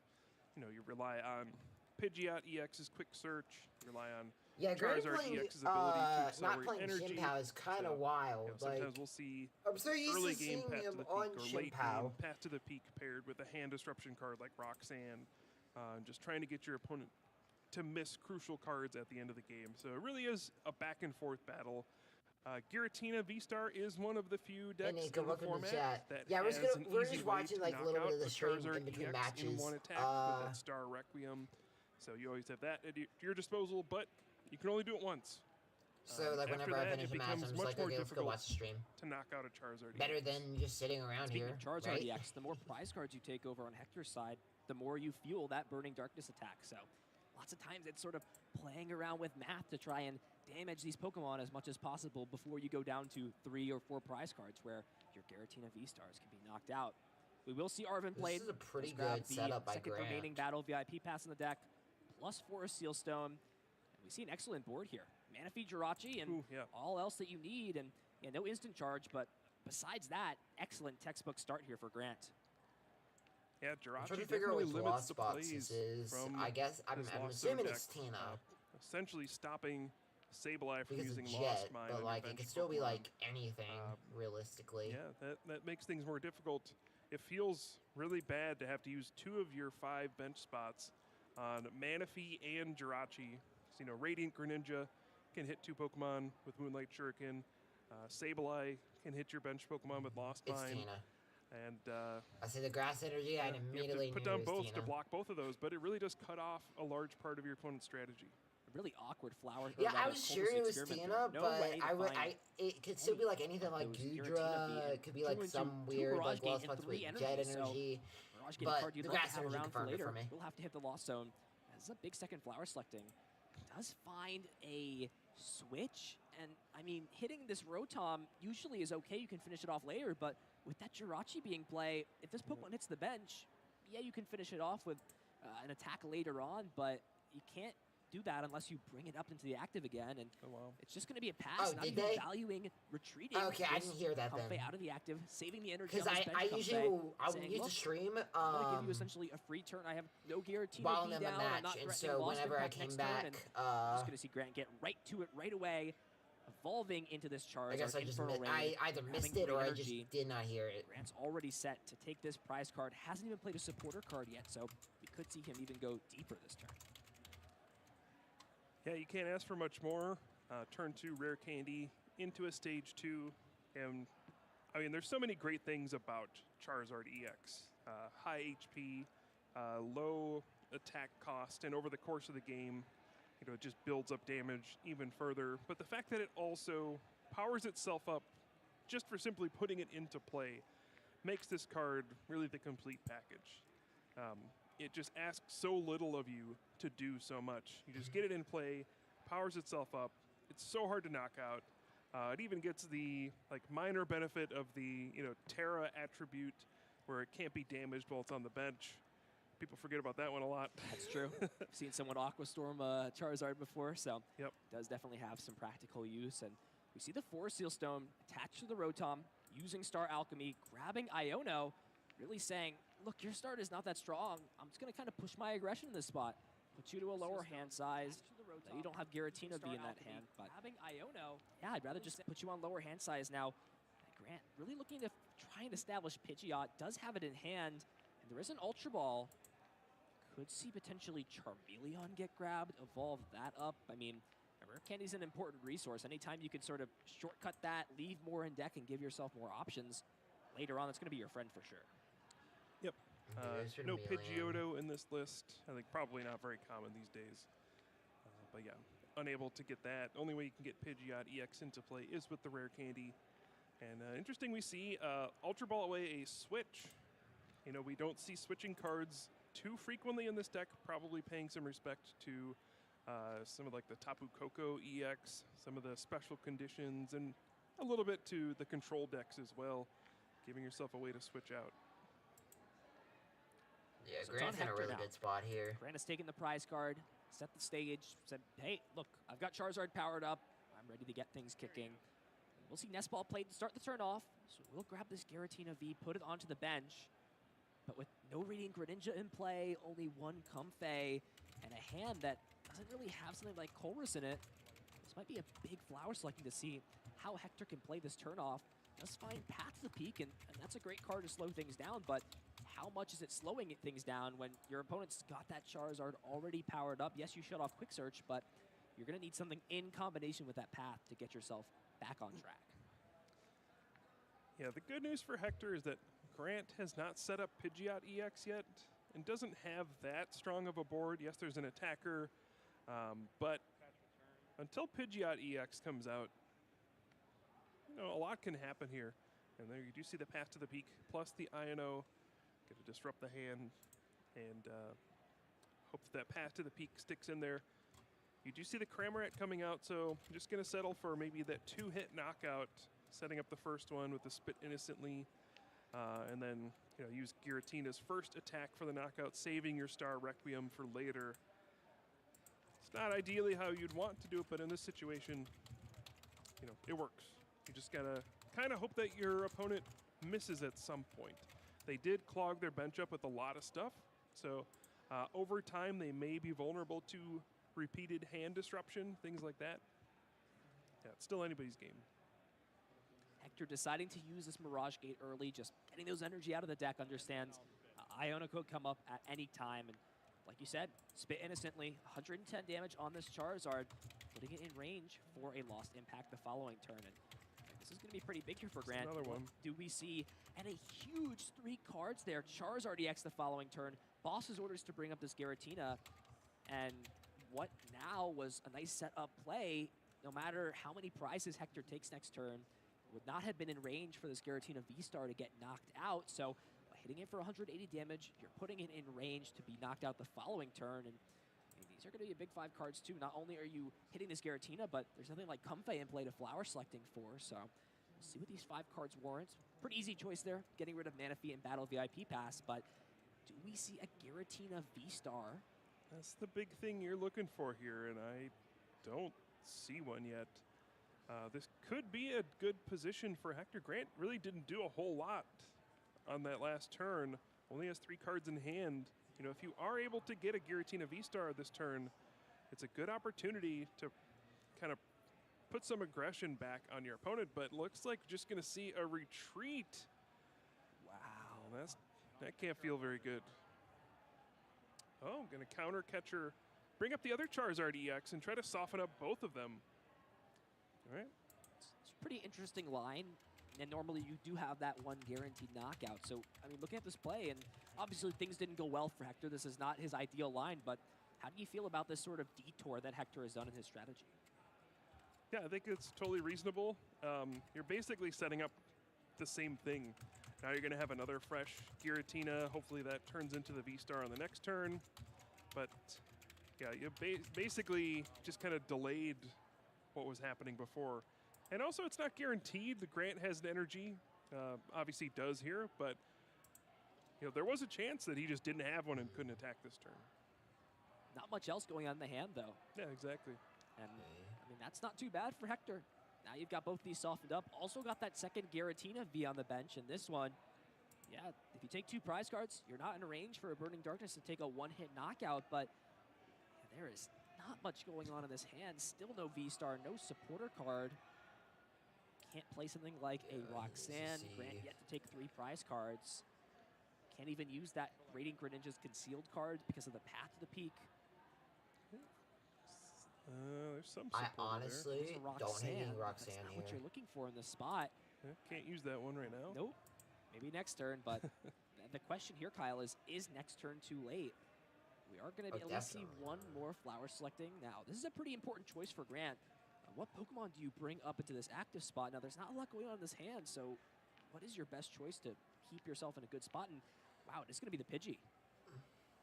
Yep, just saying all these other things are too important. Don't want to give up 2 prize cards with the Rotom V. Sure, I'm nowhere near getting a Pidgeot EX out. You can take the Pidgey. And that's just going to be an attachment and a pass back over to Oh, Grant. well, never mind. There's a rare candy. And while you can't use Quick Search, this is still plenty fine. Evolve it as Pidgeot EX, and because of that evolution, Pidgeot EX having 0 retreat cost means that Grant's going to be able to just take another prize card this turn, and it begs the question for Hector, is this just too late to be able to come back at this point when Grant is just essentially 2 knockouts away from winning this game? I think it's still possible. There's been no counter for the Path to the Peak. Both those Charizard EX are vulnerable. Obviously, it's going to be a tough road ahead, but the game's not quite over. But you do see one of the weaknesses of the Giratina V-Star deck here. You know, you do not typically... Oh, that was a perfect top deck. You do not typically play Ultra Ball in this deck. And if you do, maybe it's like one. That was because such a good top deck for him. To discard cards with it. But it means you have no real way to search for your Giratina V-Star besides just drawing into it. Sometimes you just don't find it. You don't have that many outs to get to it. But now we're going to see Hector start to put up some offense. I think we bossed up the Pidgeot. I think it's a question of whether to play the Roxanne here. But your opponent has shown nothing so far. So, hey, make them prove that they have something. And gives you a little bit of guaranteed it makes dig sense, next turn. actually. It essentially just acts as a draw 6. As Got bad news. He drew something. And that's a good something for sure. Professor's Research off of the top, it seems. Or I think actually drew that out of the prize card. So a great grab there for Grant. The good news, though, for Hector is that there's no boss's orders being played this turn. So Grant, I don't believe, can knock out this active Giratina V-Star this turn. Which means, you know, the prize race is still pretty much in Hector's favor. He can just keep getting 2 prize knockouts. And Grant won't be able to get a prize card this turn. So despite, you know, a pretty slow start from Hector, you know, a great one from Grant, things are still not decided here in this game. And in fact, maybe advantage Hector at this point. Yeah, this is looking awkward for Grant. It's crazy how behind Hector was, but he's still able to keep back up. Vacuum, but I mean, the choice here is, what do you value grabbing off of Quick Search? Would you rather leave that card later on if your opponent's just going to most likely Roxanne path you?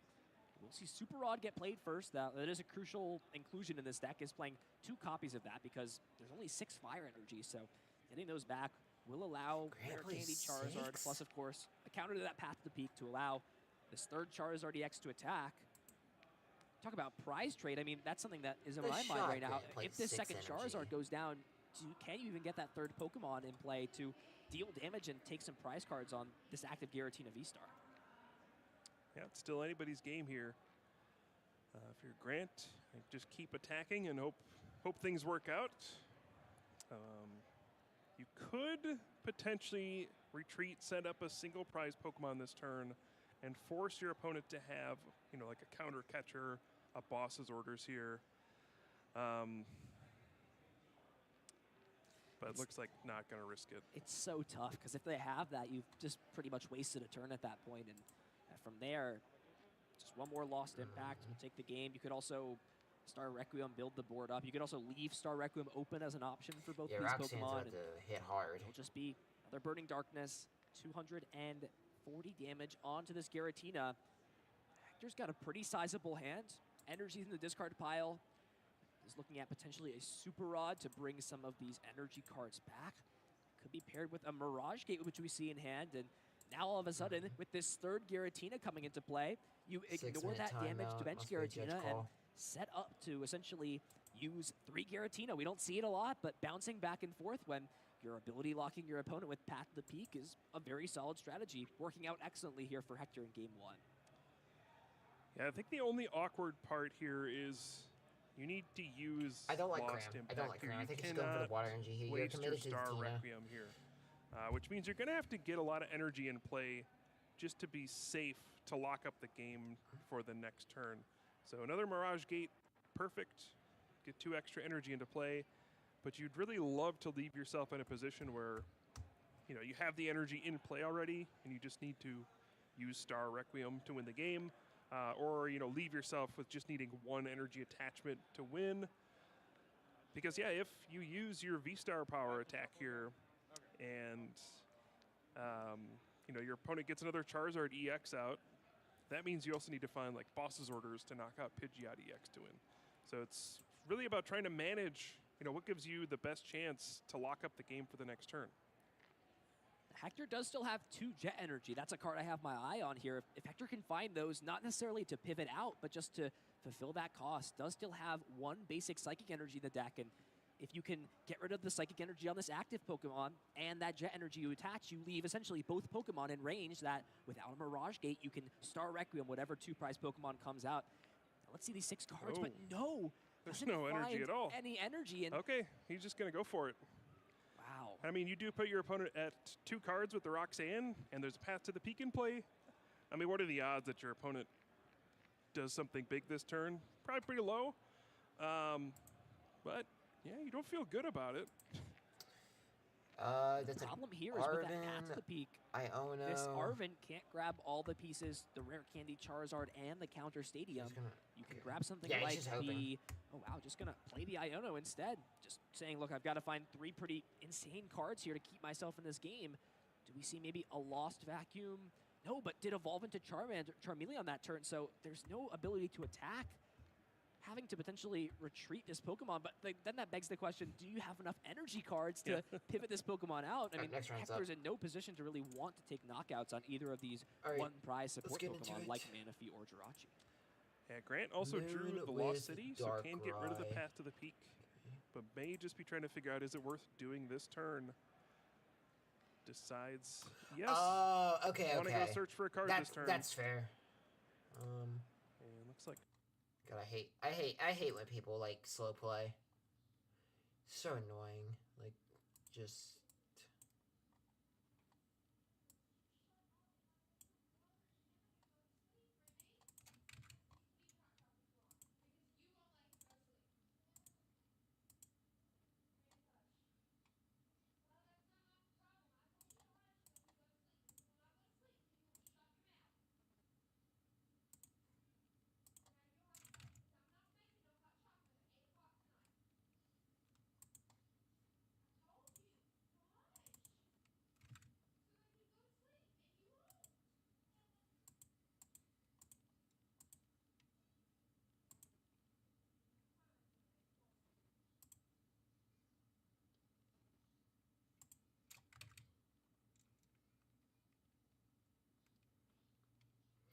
Was it like a block Lex? Or somebody gets a block Lex slow playing? Or was it like... just a random match and like somebody was just slow playing?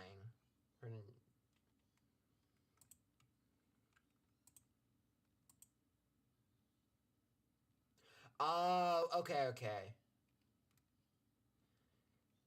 That's... It's so annoying when people do that. It's like, if you lost... I mean... Like, if you have the ability to take actions and like you are playing for time, sure. But like if you're deliberately slow playing, it's just like, why?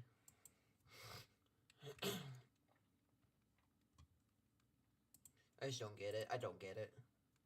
Oh, this is the Cross Seaver Moon build.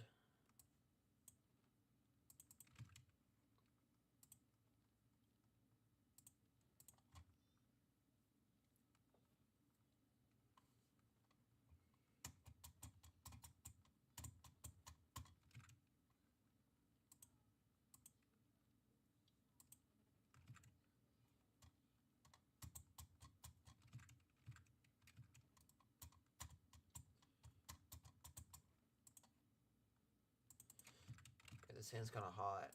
Yeah, I'm liking this hand. Here, let me get a drink.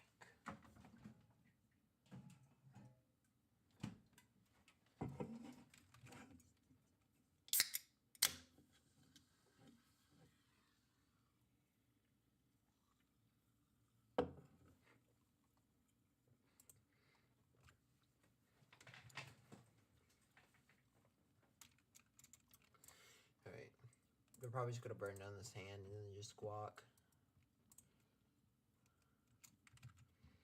It's crazy that people still use the full art squawk. I feel like, didn't everybody, like, get the alternate art squawk at one point?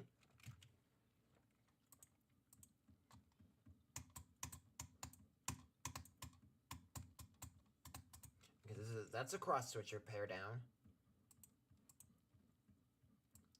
So they only have 2 gust options now. Yeah, because they'll play it in rope. So, like, it's not like they have 1 pseudo gust.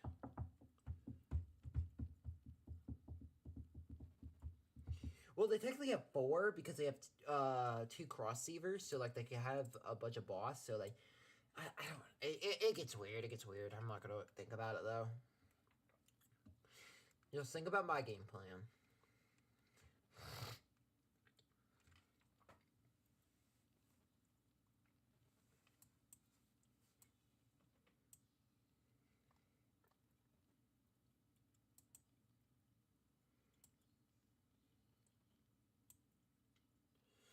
See what I can get off of this.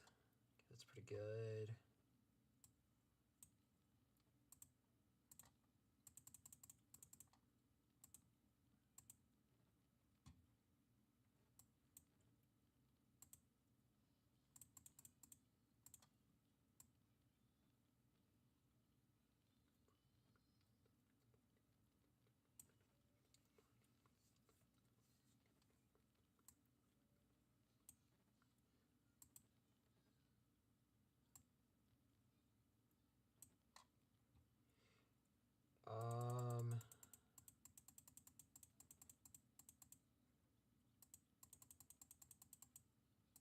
I kind of want to grab this.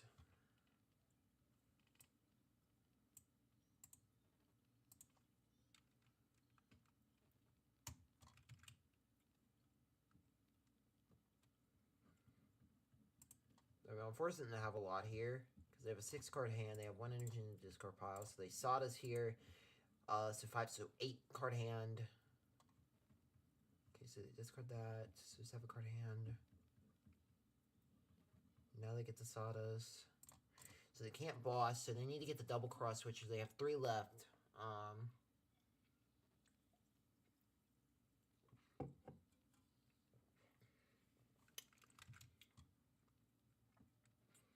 So I mean, in theory, it's possible, but I'm not banking on them having it.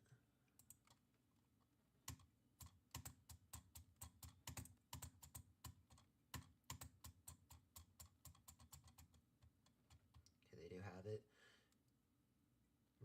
Let's see. Oh, they go for this? Really?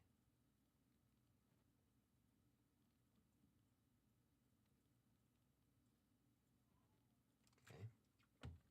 Oh, that's why. Okay.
Let's just go for the knockout here.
Oh, they cross-severed it back. Okay.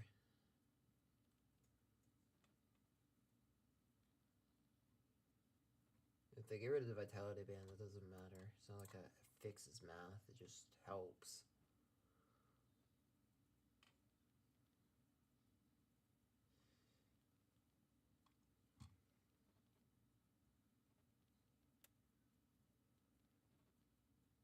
Okay, so the Frenzy Gouging here. I go for the double energy.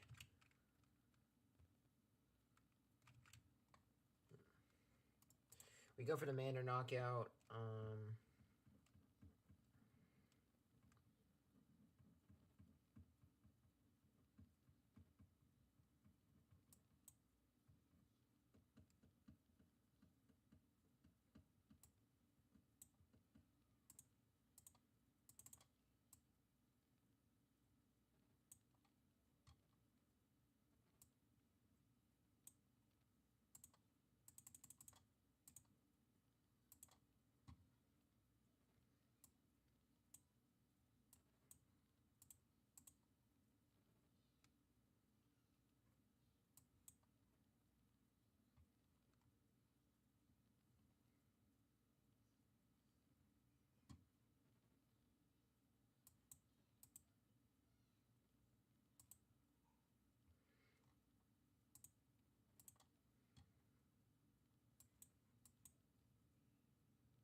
How many Ultra Balls am I down?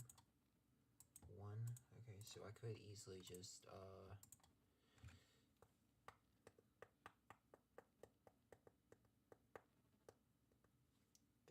they give back Sadas.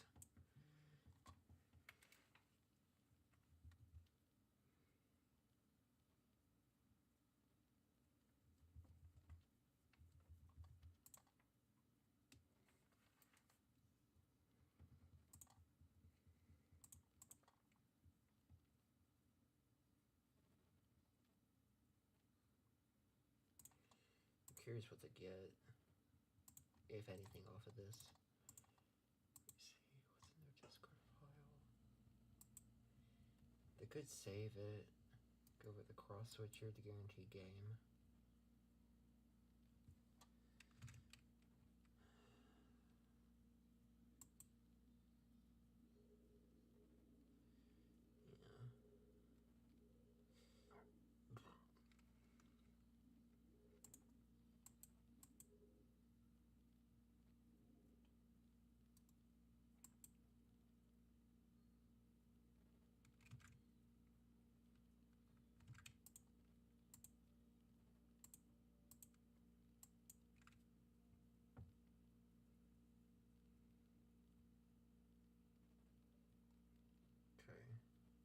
So, I mean, I have to hit it this turn.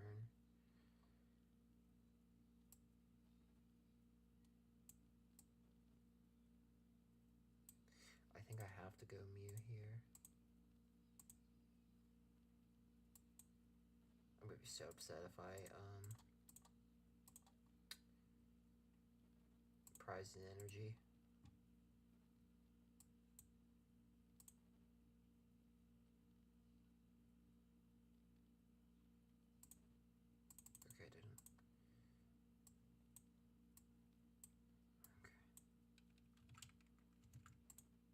Alright, GG's to my opponent. Really close game. Really close game.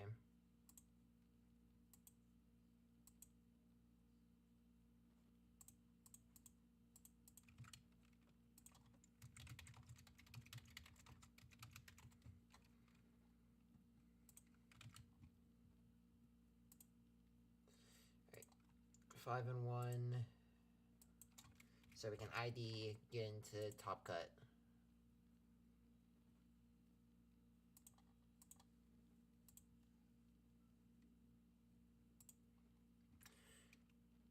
Should be good, should be good, should be good.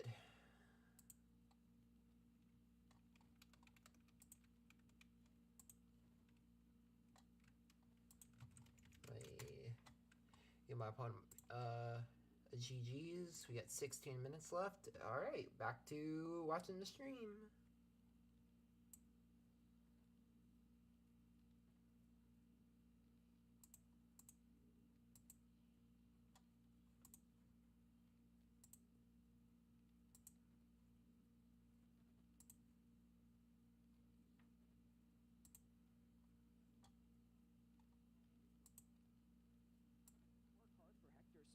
Doesn't even necessarily need to play Colress this turn, can just double flower selecting. That's sort of a tough choice. No, there, you though. don't, Snake. Does have the No, Mirage you Gate don't. and the Don't super lie. wide. That's tough. There's one Mirage Gate in the Lost Zone already and one played. But there's the Jet Energy. That's exactly what Hector wants to see. Flower selecting will bring him up to 10 cards in the Lost Zone and can even add some cherries on top by playing this final Path to the Peak in play, shutting off Quick Search, putting Grant at just one card with no way to find any pieces, saying, look, I'm putting all my cards on the table at this point. I'm knocking out your only threat. How do you respond to this? Yep, and Jet Energy, an important inclusion. I in know, these right? Giratina It's actually V-Star kind of decks. wild. Longtime players might remember Warp Energy. It's kind of the inverse of that. Warp Energy used to be attached to your active, and then you get to switch. Jet Energy is attached to a benched Pokemon, and then you can switch that into the active spot. Works beautifully with that Comfey, but yeah, there is the Path to the Peak. 10 cards in the Lost Zone. We'll see Star Requiem, and Hector going down to 2 prize cards. Does not have another Giratina V-Star ready to go, but Grant has 1 card in hand. There's a Path to the Peak in play. What can he even draw? Not much. Charizard and Vitality Band. And, I mean, what, you just retreat into Jirachi and pass, and there's the boss's orders, closing the game out. A swift game 3 for Hector, going to 6-0-1, locking up a spot in day 2, taking down Charizard. Giratina getting its revenge here at Portland. Yeah, and Tina Gaming, dude. games like that are why you look at the Giratina V-Star deck and go, Tina Gaming. wow, this deck's great. That's like what we saw with Roaring Moon earlier, Yeah. right? Like, yeah, this deck's broken. Look at what he just did. He knocked out his Pokemon in 1 attack. Yeah. He played Path. He disrupted his hand. I mean, that's the power of Giratina at its highs. Yeah, so congratulations to Hector. We'll be making it into day 2 here at the Yeah, Portland good job to Regional Hector, dude. Championships with some Tina's solid play there crazy. with the Giratina V-Star deck. Yeah, you see the decision to just immediately concede game 2 pays off. He gets to finish the match, gets 3 match points for the win. Now he's moving on. Great way to start things off.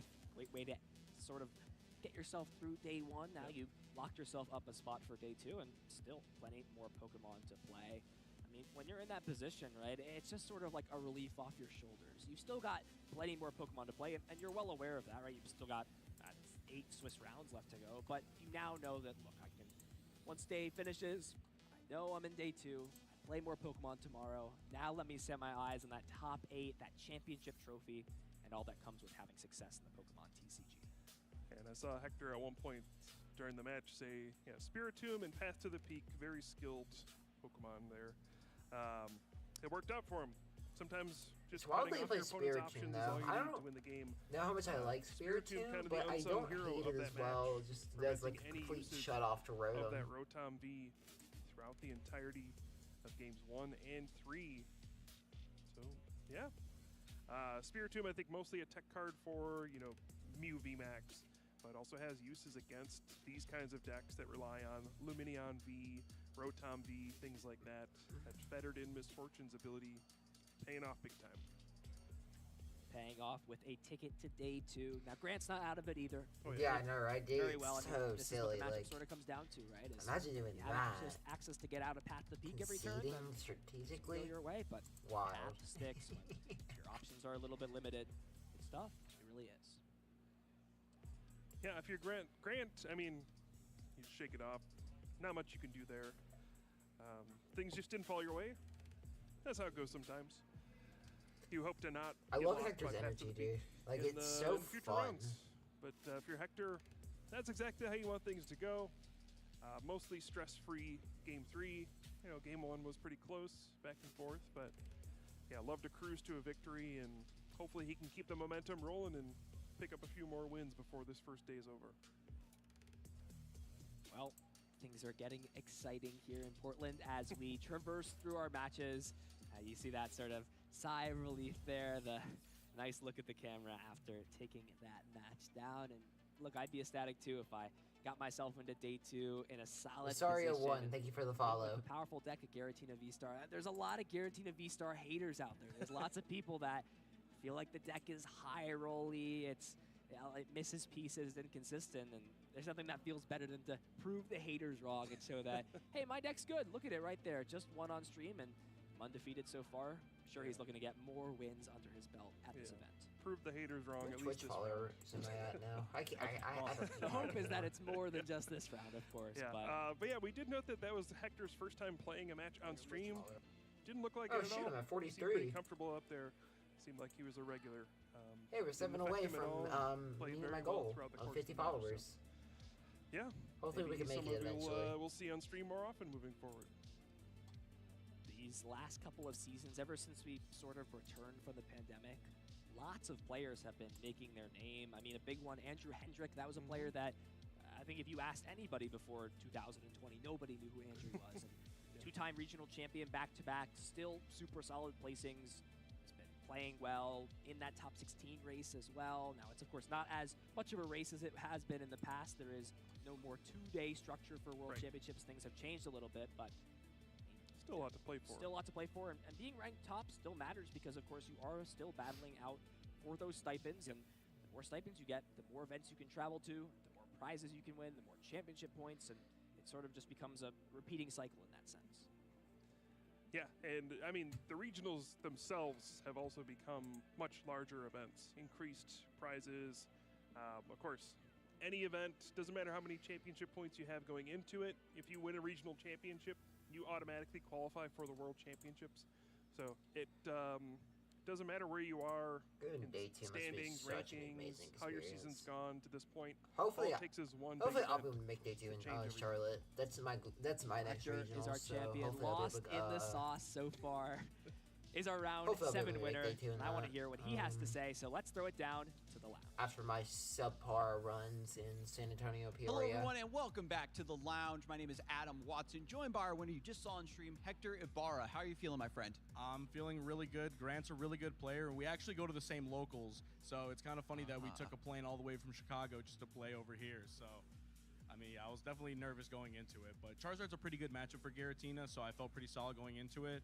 I've played 4 regionals with Giratina, and I haven't lost to a Charizard yet. Wow, so you know this matchup backwards and forwards. And from what we've seen, especially on stream today, yeah, so my Giratina regional plans has right now, kind of I'm begun going to develop a Charlotte. reputation as a camera-shy I'm possibly deck. going You've to sort of broken Knoxville, the curse. Is there but anything special then that I'm you going need to do for NAIC the Charizard since matchup, or is it NAIC just happens Requiem? to have landed I in think my a lot home of it state, is the second so feeling frame pretty rate that I'm stoked playing about allows that. me to hit those high HP Pokemon for that 110 chip damage, and then it allows that 280 to be a little bit more effective, so I don't have to constantly stream lost impacts. I'm able to conserve energy a little bit better, and then I'm able to save the Star Requiem for a little bit later in the game, especially, paired with the Path Roxanne, and that deck doesn't function really well under that, so. Yeah, that was really well played. I loved how you always had that finishing threat potential of the Star Requiem, and it paid off beautifully. And speaking of payoffs, the very quick concession, I know everybody at home is asking, what was going through your mind there for the just rapid fire, very quick, frame 1 concession for So game 2? I looked at my hand, and Tina has a reputation, I would say, for being a brick, and sometimes you just have those hands with Giratina where you go, well, it's good we got one game 1 because I'm going to scoop this one really quick. I believe my hand was a Kramer and a bunch of energy, and I go, well, if this isn't a VIP pass or a Colress, I'm going to scoop this up and make Grant go first so that the Arvins and the VIPs aren't as effective, and it worked out really well. I opened 3 Path to the Peak in the 3rd game, so I was like, well, I'll just Path Iono and see what happens. You can't draw out all of them, right? And it ended up sticking, and I was able to take a really big lead game 3. And so you scooped up really quick as well because it saves tons of time for you to win game through.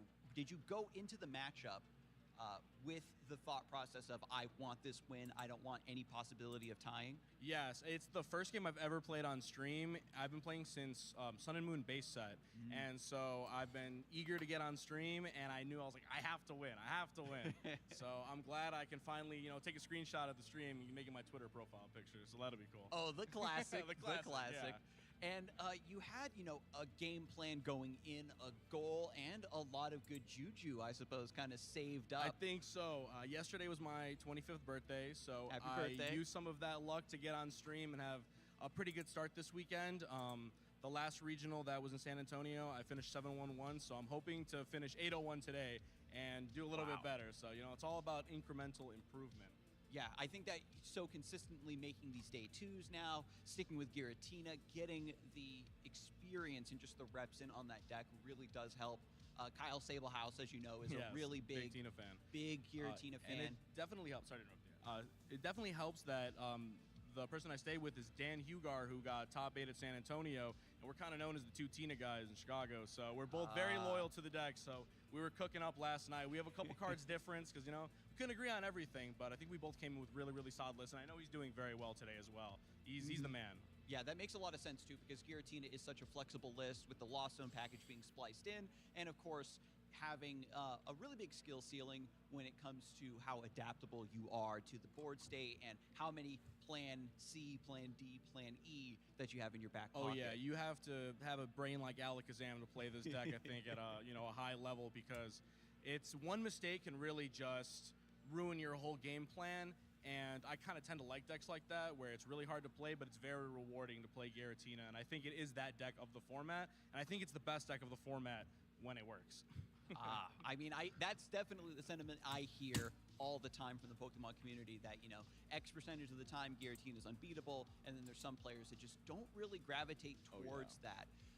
Were you just an early adopter of Giratina, and then you've been sticking with it, and you've been learning the deck, or was there a specific moment, a game, or an opponent that really made you fall in love with the list? So a lot of players in Chicago are very, very good Lost Box players. We have Tyler Matthews, who is the forefather of a million different Lost Zone decks, and so, picking his brain, Dan Hugar, and a couple other people that live over there, it's just, we always like Lost Zone decks. They do a lot. They have a lot of different routes and game plans and trees and strategies, so you're kind of able to adapt to whatever your opponent's got going on, and just finding a deck that, like Tina, that can kind of beat everything.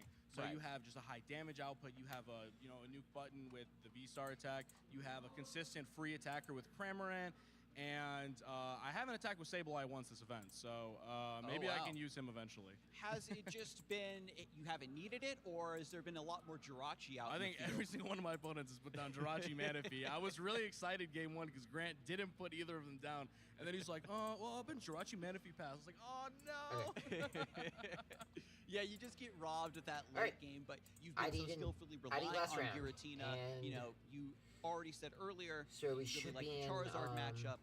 Really like the Charizard now that you've locked in day 2, are you worried that maybe without a lot of Charizard out in the field, if they're not able to convert, are you not going to be able to find those good matchups you want? So I think that since Giratina does have not a really losing matchup across the board aside from Sablezard, I think that as long as I can dodge that deck, I'll be okay, and I can eke out a couple more wins. And hopefully I can end today 8-0-1 and hopefully lock up a top 8 for tomorrow. It'll be my first one. I have a couple 16s, so I'd like to break that threshold and get that 8 finally. Oh yeah, that would be so amazing. Sweet. Cinderella Especially, story. I know that Kyle Sablehouse has got to be hyping you up right now backstage. I hope so. He loves the Giratina. He loves it when players know how to concede early, especially because you had that buffer. And I want to circle back around to that concession, right? You knew that it wasn't going to be a good time. You didn't want to draw out the game at all. Has this been your strategy for every match? I know you said specifically for the stream you wanted to get the win, but do you think now that this is going to be maybe top of mind for your Giratina strategy going forward? I think that it's important to know when you cannot win the game anymore. It's very important to be able to convert ties into wins, especially at a regional when you're trying to get into the top 8. It's that 1 point can make a big difference. Even now with how large these regionals are, it might be the difference between getting top 16 or top 32 is that 1 or 2 points that you missed out because you got a tie instead of a win. So knowing when, okay, if my opponent hits this combination of cards, I probably can't win the game. To me, if it's like, all right, 7 out of 10 times I can't win this game, I'm scooping it up, going to the next one, and just knowing when to concede early is very, very important. Having such a deep repertoire of strategies and lines of play for a deck, So we should be in combined cut. with calculating these percentages. All right, and chat. odds So of I'll be right victory, back. I gotta get I used think to that it the definitely stream. reinforces your point. I'm gonna get myself Alakazam some brain, food real quick, brain but, to play the we'll deck. just keep watching the And stream so, until Top Cut. For somebody who now has really proven Giratina is a true scary deck to play. After, you know, the opening of the Portland Regionals, it was looking a little bit shaky. If somebody wanted to pick up Giratina, what's the first starting advice that you give them? I would say if you wanted to learn the Charizard matchup, the stream game I just played was really good. I think game 1 was an example of how to play that matchup really well. I also think that there's material on YouTube, I'm sure. There's guides out there on how to play Giratina. I may release one myself, right? Okay. You know, who knows? Yeah, where can people find your channel? So it's DefCon TCG, DEFCON TCG, and it's the same thing on Twitter. So, you know, give me a follow. Nice, nice. Absolutely. And yeah, I think that if you want to learn Giratina, you have to play a lot of games with it because there's a lot of awkward hands and a lot of awkward prizing and awkward loss zoning. So you flip over a VIP and a Colress, you're like, oh, which one do I take? Do I take the Colress for next turn? Take the VIP to set up. Okay, maybe it's matchup dependent. Maybe it's dependent on how many I prize if I've already done a deck search. So you have to think of a lot of things, a lot of factors going into playing this deck. Yeah, I'm getting intimidated just listening to all the decisions that you have to make, and just trust, folks. If you want to pick up Giratina, the BDIF, you got to be willing to commit the time and the resources to really learning it backwards and forwards. It's not going to carry you the way some other decks might in the current format. Drink a lot of water, get a lot of sleep, and eat eggs in the morning before regionals. Oh, yeah, that's a really good one as well. Lots of protein. Lots of protein, lots of rest. We keep hearing that over and over again from our winners on stream, funny enough. If you get rest, you get the W's. That's how it goes. Be healthy, be a winner, etc. So, any final shout-outs you want to give as well to anybody who maybe has your back at home or is here right now supporting you? Shout out to my mom and my dad. I texted them that I was going to be on stream. I've never been on stream before, so it's really cool. Shout out to my team back at home, Team TGS in Tinley Park, Illinois. I want to thank Frank and Vidmar and everyone there, and all my testing partners and everyone that's texted me and said good job and keep it up. So hopefully I can keep it up. Yeah, I'm really looking forward to you, keeping it up and proving Kyle Sablehouse right. And of course, from us over Kyle. here behind the scenes and everyone here at the regionals, I can definitely wish you a happy birthday. Thank you. One thank more you, thank time, you. Hector. Woo. And a big win is a big present to you. And Yes, then you have to repay the gift by making day 2 and making a big run, right, with Giratina. I'm hoping so. If I can end today 8:01, I only need a couple more tomorrow. So I'm going to lock in and hopefully get there. Yeah, don't lose that fire. Don't lose that desire to get wins and not ties. Get those points. Wins and not ties. Beautiful. And we'll hopefully see you here in the interview lounge a couple more times throughout this weekend, hopefully. I hope so. I really do hope so. All right. Thank you for taking the extra time as well. We're going to see you soon, hopefully. We're going to kick things back over to the casters and set up for our next round of competition. A birthday celebrating the Lost Zone. You know, personally, I All would right, like we're a back, little bit chat. more brighter venues, but for some people, that's their cup of tea. And all top 6 congratulations again ID'd? to Hector, taking the win, going to 6-0-1, and like you said, 2 more wins, putting yourself at 8-0-1. That's a great position. Oh yeah, we should be fine. Not only day 2, of course, locking that Yeah, I think up, both but of our top resistances 8 are with us, that's getting like larger and larger. pretty good. So like And even I'm more pretty and sure more we're both impressive fine. record. It's been 11-2-2 now for this season, and we even saw in San Antonio, people were not even safe at 11-2-2 with 35 match points. Yeah, I think a lot of people who like get off to a good start for the first time, get to like 6-0-1, they kind of exhale and almost like take their foot off the gas. They're like, well, I made it to day 2, I can relax now.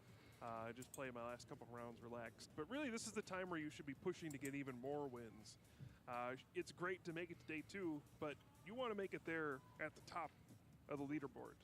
You want to give yourself as many advantages as you can. Each win counts big time. So, yeah, just because you're 6-0-1 now doesn't mean you can take it easy. You got to stay on top of your game, stay sharp, do whatever it takes. You know, win the last 2. That's the important thing. Just keep getting wins. winning advice for sure, and I want to hear some of everyone's winning advice that they've been using throughout this week and at home. Use those hashtags, play Pokemon, share your stories, and let us know how things are going down. Well, Kyle, we've got 2 more rounds of Swiss, plenty of more Pokemon TCG action. Players are battling it out to see if they have what it takes to become a regional champion. We'll be right back after this short break. Don't go anywhere.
I got into Pokemon through the anime when I was a kid. I saw it when I was very, very young. They say that the Pokemon anime was actually played in my hospital room when I was born, but the one I can really remember is just watching it at my cousin's house.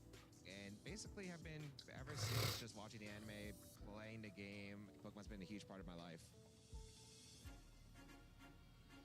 So I began competitive in 2009.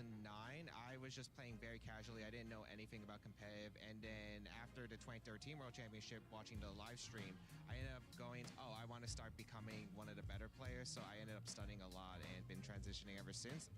I was able to qualify for the 2014 World Championship and have qualified for every World Championship since. I think what drives me to compete is that I'm just a very competitive person in nature. It's always just been a habit of mine. And one thing that I think a lot of people dream of, especially me, is becoming that world champion. And it's something I've come close to several times, actually. 2019 got top 4, and then 2022 top 4 as well. So always been trying to get that world championship title since day one. One thing that I learned is everyone's journey is very different. You'll see a bunch of new players rise up. You'll see a lot of old heads that are still around, and everyone has a different experience with Pokemon. James Beck back in top 4 of the Pokemon World Championship. There are a lot of people that I look up to, not only as player, but as a individual. I'm a huge fan of my friends like Emilio Forbes. His play is absolutely immaculate, and Eduardo Cunha, absolutely incredible friend, but also really great at the game. It's 2022 London. Not only did I get top 4, but also one of my best friends in the community actually won that entire event. So it's always been inspiring and something that I just really treasure.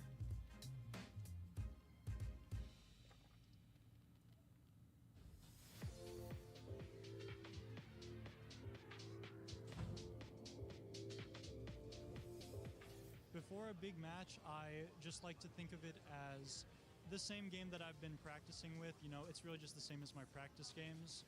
And I like to remember that we're just here to have fun.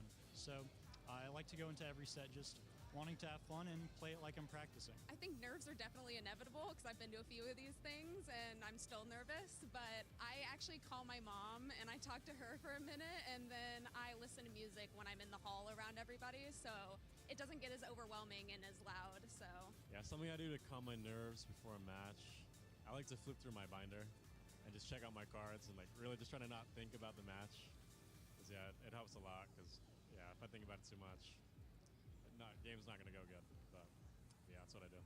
Something I do to calm my nerves is first I just take a breath and try to remember. Yo, I at know the end this of the day, dude. this is just a fun game. We're both here to have fun, win or lose, no matter what. I think spending time alone as well as like being able to like take time for yourself and focus on a match especially is really important.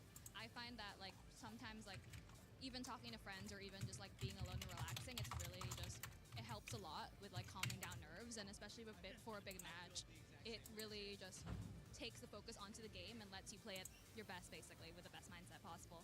So before a big match, I tend to get pretty nervous, and I usually like to take some deep breaths, kind of focus on the moment. Nothing else matters, just this next game. So really, I've just been focusing on my breath and yeah, just trying to stay in the moment.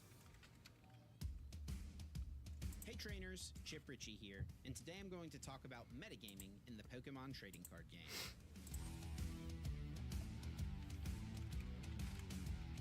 The competitive Pokemon TCG landscape is constantly shifting and evolving from event to event. We call this the metagame. Basically, what decks are popular and what decks are most successful. Let's discuss how you can use this information when preparing for a Pokemon TCG tournament. By using the results of recent tournaments and following along with online discussion, players can attempt to accurately predict what decks will be most popular at an upcoming event. There are a few ways to approach a tournament with this information. You could take a popular deck or archetype and just choose to play that. There's nothing wrong with doing this. There's a reason those decks were successful at the previous tournament. They are really good. It's easy to find successful deck lists on the Pokemon website. You can either copy one of these lists to use yourself, or use it as a baseline and put your own personal twist on the deck. Some players will look at what has been successful and try to find ways to take advantage of the anticipated metagame. This can be in the form of a single tech card to have an answer to something you expect to play against, or it could be an entire deck. When a player builds a deck with the intention of countering the expected metagame, this is called an anti-meta deck. Anti-meta decks can be very powerful, as they include cards that are good against a variety of popular strategies. But they also can be risky, as oftentimes these decks are less consistent and could lose games simply because they fail to get set up quickly enough. These are not your only two choices, however. Playing the best deck is rarely a bad choice, and trying to find an anti-meta strategy is very fun and rewarding, but you can also find some middle ground. There are dozens of viable strategies that you could play at any given tournament. It really becomes a numbers game. If there's a deck in a format that consistently makes up for 25 to 30% of the meta, it could be a really risky decision to play something with a bad matchup to that deck.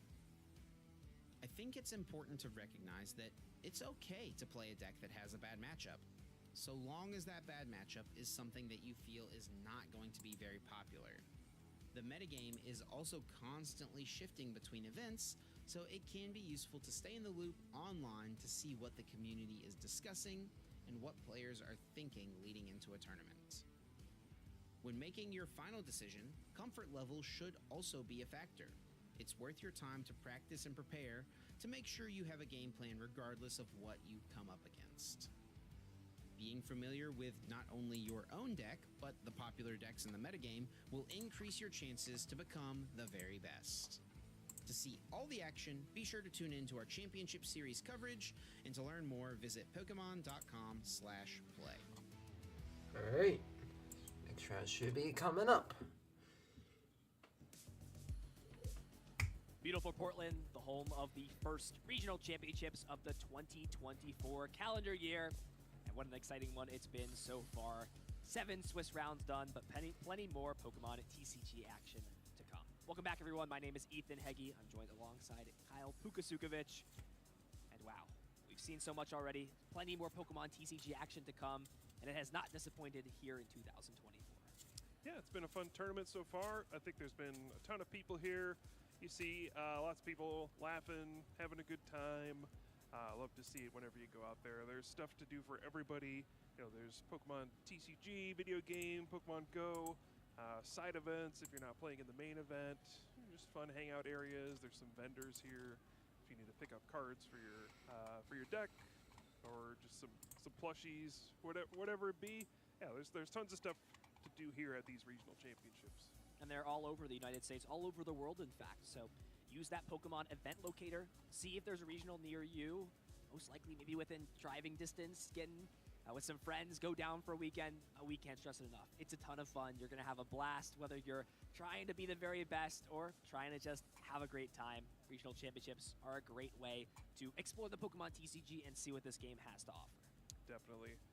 Yeah, like you said, new year, 2024. It's first regional of the new year.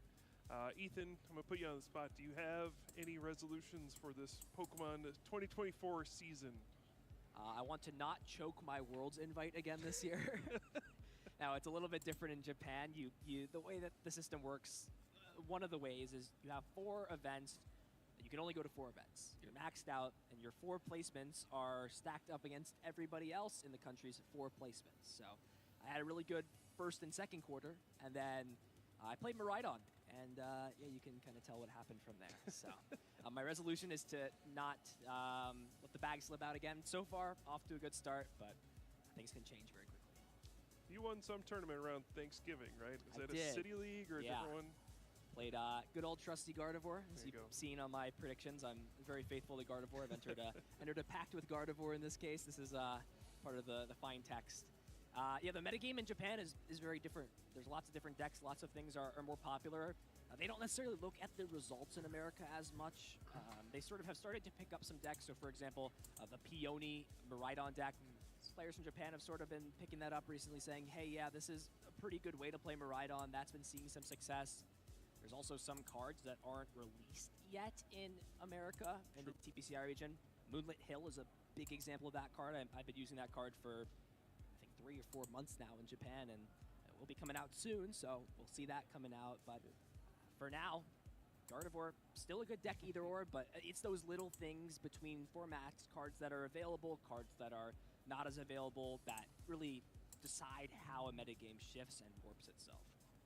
Yep, and yeah, it was revealed officially recently that Moonlit Hill will be in that Scarlet and Violet Paldean Fates set coming out in January. So yeah, you'll see it soon. Well, at that point, is it a little too late? We'll figure out here. I mean, of course, we'll have rotation happening at some point going on, so new sets come in, new sets come out. It's an exciting and scary time for deck builders and players, and I'm looking forward to seeing what new cards come out. Of course, I've been enjoying some of that DLC action in Scarlet and Violet, checking out the new Pokemon. Is there any favorite that you've had on your mind since you've been playing through? I don't know how much of the DLC you've played through. Yeah, played through the most recent stuff all the way through the Indigo disc. Yeah. New Pokemon, I don't know. I got more into like the story and the trainers than the new Pokemon, if I'm being honest. You know, the whole Kieran arc. I don't know how much you've played through everything, but definitely some character development going on there for sure. For sure. Yeah, I mean, there's some fun new ones. I think Hydrapple might be a fun one for a lot of people. I think at first glance, people don't realize just how many heads are inside of that apple, but there's a lot of heads in there. Lots indeed. Of course, yeah. The evolution from now Applin to Diplin to Hydrapple. So it used to just be Flapple and Appleton, and now you got a whole other set of Apple Pokemon to work with. How about you? Do you have any new favorite characters? Yeah. Ogerpon is a great one. Oh, yeah. I love having the different masks and the Terralization. That's great. And the Raging Bolt as well. A big fan of the Johto 3 dogs, as they're called sometimes. Yeah, I mean, look, they're games that I've grown on. They're games you've grown on. We don't need to talk about what my first game was that I played, as that is a topic for a different time. But you know what I do want to talk about? Our standings so far as we progress through this tournament. So I'll push that topic aside as we get back into TCG here. Some undefeated players so far. 7-0. Stefan Tobacco we saw playing. UVMAX looking very solid so far. I think he's on Gardevoir. Oh, Gardevoir, my bad. So different playing psychic Gardevoir. Pokemon. Yeah. But yeah, 7-0 with the Gardevoir EX, so your prediction going strong. Terrence, our number 3 player, is the one on Mew VMAX. Yeah, also 7-0. It's crazy that Mew's still able to perform. Arceus, Regigigas, like, V-Star. It just performs so well. And then like, John Eng, their there with It's the, crazy. It's Giratina just deck. able to Those do are that four so like 7-0 conveniently players and consistently. as we head into round number 8. Moving down, we did just see Hector move on to 601, another Giratina V-Star deck. Are there any other names here, in the top 16 that may stand out to you? I think we may have a couple Roaring Moon decks in here as well. We could. I mean, Connor Peterson, we've talked about Connor a little bit. I mean, we played the same year in seniors. I remember playing in that World Championships where Connor played as well, so I have stories from there. Yosha Riley as well, the only Inteleon VMAX we see up at the top tables. That's a deck that continues to exist as long as Charizard's there. It's got a good matchup to Miraidon, and when that's 25% of the field, having solid matchups elsewhere, of course Mew is a little tough, but like Chip said in that video, it's important that you don't have to beat every deck, but if you expect a deck to be low in percent, we saw Mew wasn't even on our meta graphic for day one. It could be a good investment to get yourself into a winning position. Yeah, and Connor did defeat Cal Connor in that last round, so the Snorlax control deck did take a loss in the last round. But yeah, lots of interesting results so far. I think we're seeing a wide variety of decks at the top tables. We're seeing some, I think we have a couple Qian Pao decks up there at the top tables. Like you said, some Rapid Strike decks. There is a Golden Go EX deck up there at the top Hell of the yeah. standings as We well. love Godango up on the top. They can't massacre it like they did on stream again. Yeah, maybe we'll see a better showing from that in a future round. 'Cause yeah, did not go well earlier in the day. Turns out Judge plus Path to the Peak is not something that Golden Go wants to play against. We'll keep talking about it. I mean, look, these players 7-0, they're in a great position right now, but like you said, you can't take your foot off the gas. There's still so much Pokemon TCG to play. Oh, yeah. Today, these rounds are so crucial, and even at these records, we're seeing 6-2-1, 7-2-1, 7-1-1. There are tons of good players. Day 2 is a step up from competition when it comes to playing Pokemon at TCG. All right, let's take a look at some notable matches as we head into round number 8. This is where we start to see who's going to make it into day number 2 and who's going to be left in the wake. But we do have our featured match for round number 8. We're going to have Benny Pell going up against James This isn't Musser. this isn't Sun and Moon Snake. Don't remind me of that. 2 7-0 players. Same for Terrence and John, both 7-0. And then Back when you could stamp your opponent and still play your supporter for the turn. 2 known players, Hunter Butler and Rowan Stabenow, at 16 match points, kind of a win and in situation for there as well. So lots of exciting matches as we head into round number 8. Still lots of action left to come here in Portland, but yeah, can't wait to see what's going to happen next. I'm excited to see our feature match. We'll wait till our players are ready at the table, and then we'll send it down and get into things. There's so much Pokemon still left to play. Lots of really cool decks out in the field. We haven't talked about a lot. Control doing fairly well. Now, Cal Connor is one loss, but you even see players who've done well before. Hale Obernolte playing at 5-0-2, so undefeated so far. Still having a chance to Dude, make it please in. don't tell me there's gonna be 2 block waxes and cut. That's gonna be so The decks are known, people cringe. understand them, but there's these little adaptations in how these decks are built. Control's a great example of that keeps the meta fresh and interesting. Yeah, Hale with a recent top 8 with a different version of that control deck with Pidgeot EX. Bringing it once again and proving that, hey, it still works. Yeah, I notice a lot of these control players just keep playing it, and they say, you know what? I still don't think people are going to respect this deck, and when that is true, that deck does really well. Yeah, we're seeing it over and over, and especially when Charizard EX is at the top of the standings, control is right there to take advantage. It's got a great matchup, very favorable into it, lots of Pokemon to trap. Control very happy to see matches like that. Well, Kyle, I think we're ready. Got our round 8 action. Gearing up to get into some more Pokemon trading card game, high-level action. Let's throw it down to the table, get things kicking and rolling. And speaking of rolling, Hisuian Electrode V is doing a lot of that, paired with its new friend, Cloth and Brute Bonnet. There we go. All right, I know a fan Yo! Hisuian Electrode V Cloth deck, where you inflict special conditions on your own Pokemon to do extra damage. Going up against the Roaring Moon EX, one of the newer decks from the Paradox Rift expansion. that we've seen earlier today. Yo, that's kind of wild.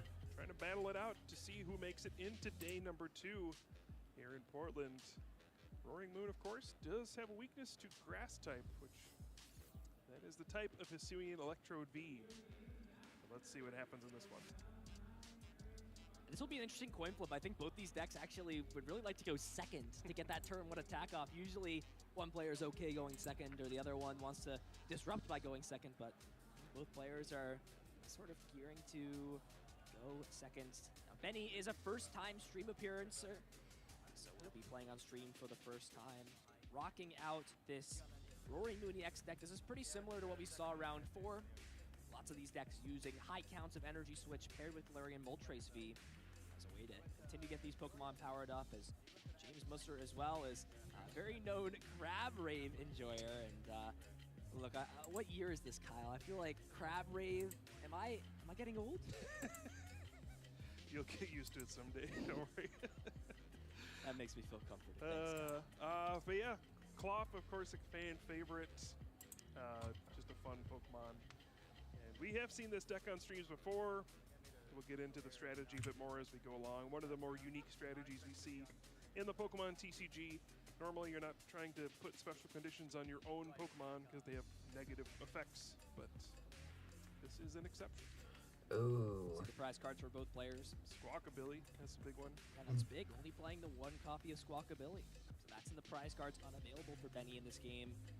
James does have some of those spicy seasoned curry in the prize cards. There is one of those, but I think we're going to have a good game here, Kyle, between both these competitors.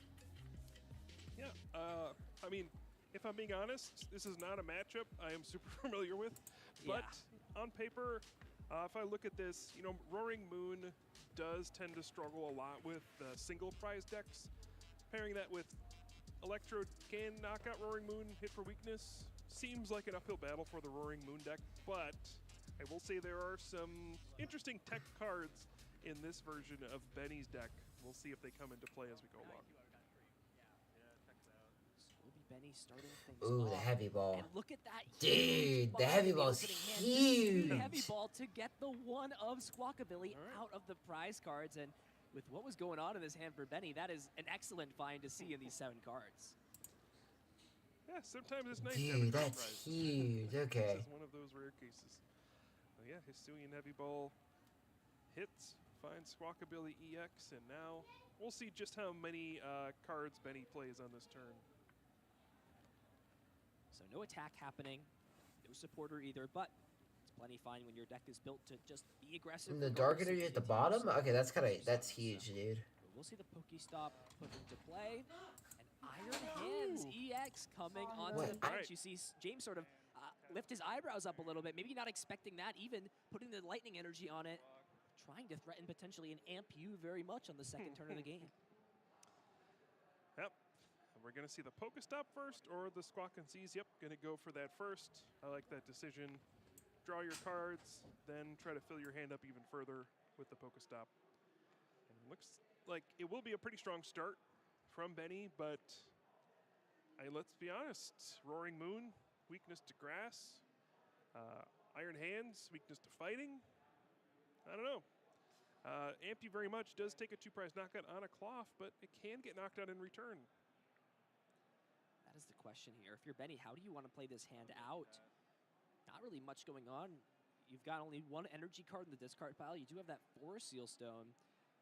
Do still have access to Pokestop. The wheel has not been spun yet, but it's actually going to be the Battle Pass grabbing nothing, and that is a telltale sign your opponent's off to a great starting. start on turn. Okay. Oh, I hit the Snorlax. Okay.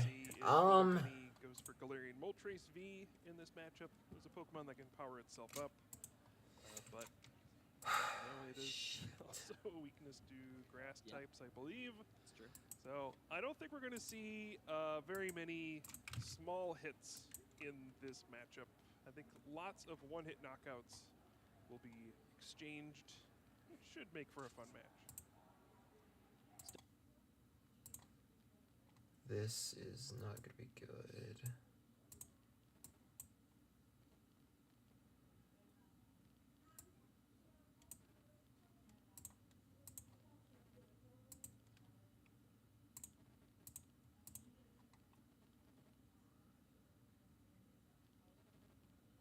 I mean, I might just give him the win. I don't know. Like, I don't want to play against Blocklex right now. That's so boring. Why did I have to Blocklex, dude? I don't know, dude. I'm just frustrated by that. That's annoying.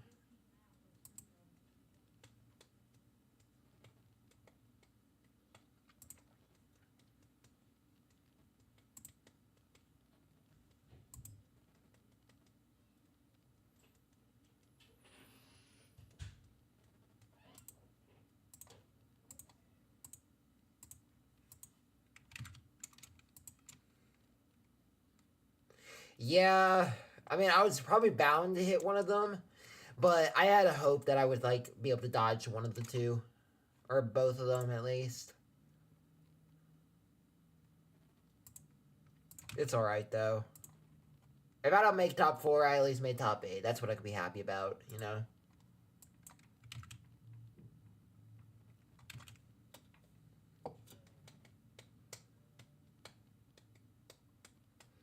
Honestly, not a bad opener.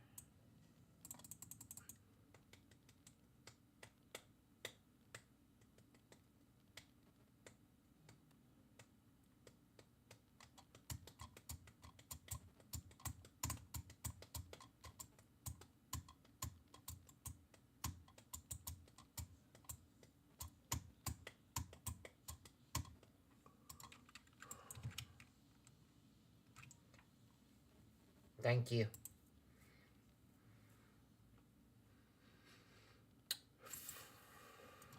Wait. I really shouldn't look at his list, because I'm just gonna get more frustrated if that's his one VIP pass that he had in this opener. Oh my god.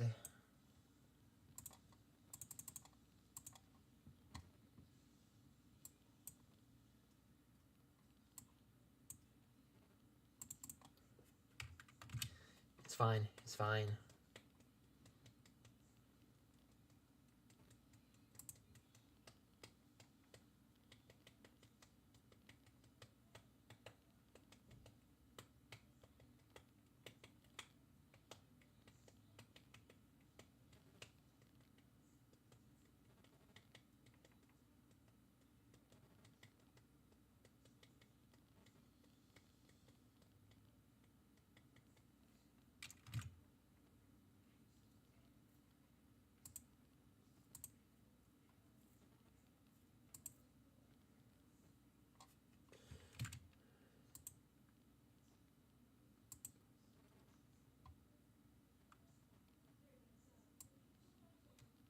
I'm gonna have to research, right?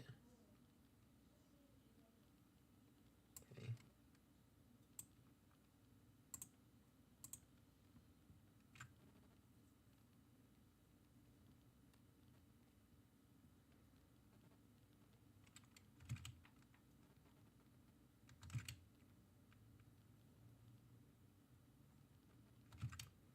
Alright, they whipped the Ericas. They whipped the Ericas.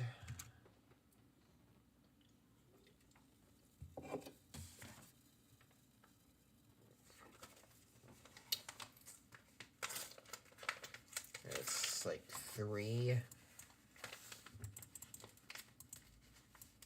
I don't think we get a tool here. I think we go for this, though. Go for you.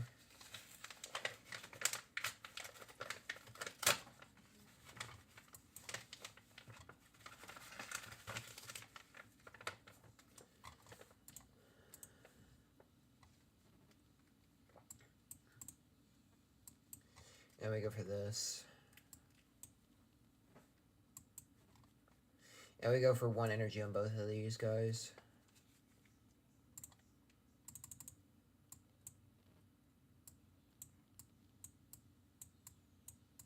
Oh, that's lovely. I can't believe I prized.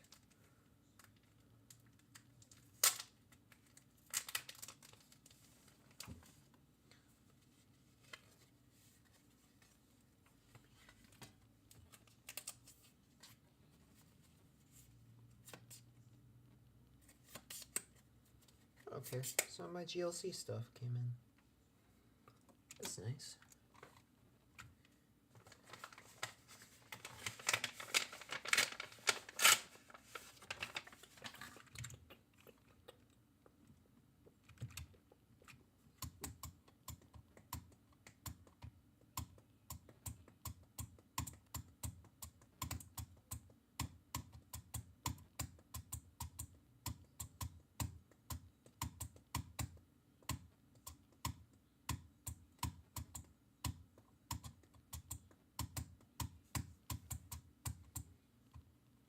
If I could vacuum away his, not vacuum, but Lost City, his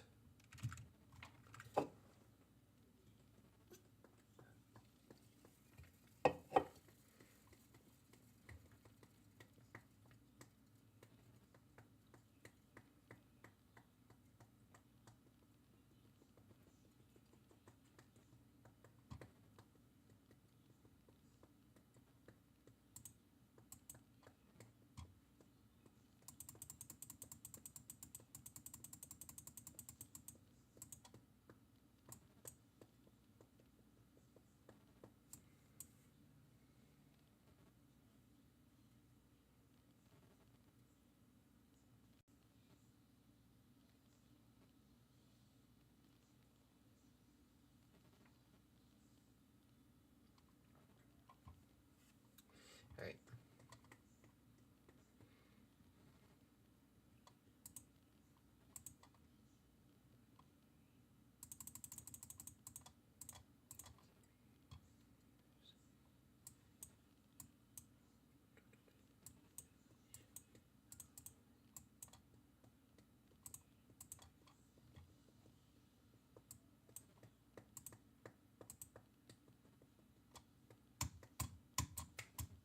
Alright, let's just slow them down some.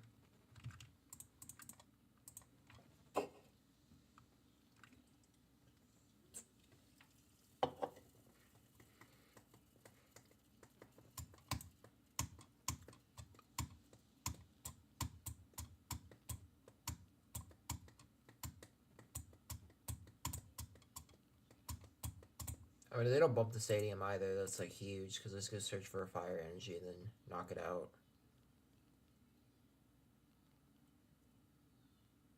Okay.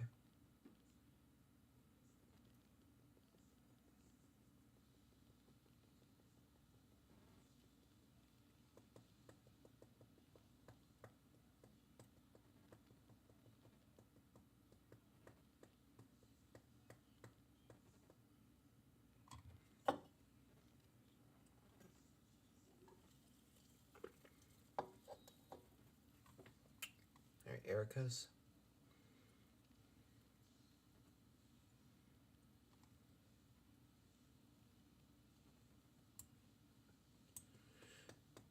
Let's go ahead and do that.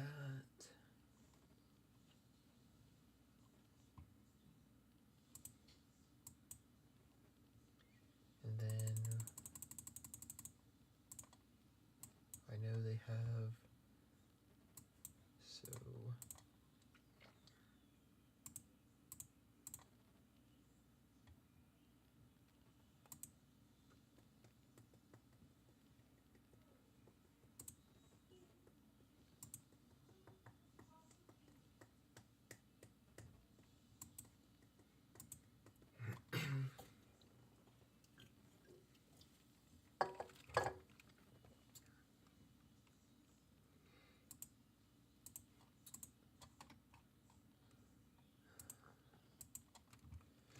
I gotta figure out how to map out these 6 prizes, dude. This is gonna be so miserable.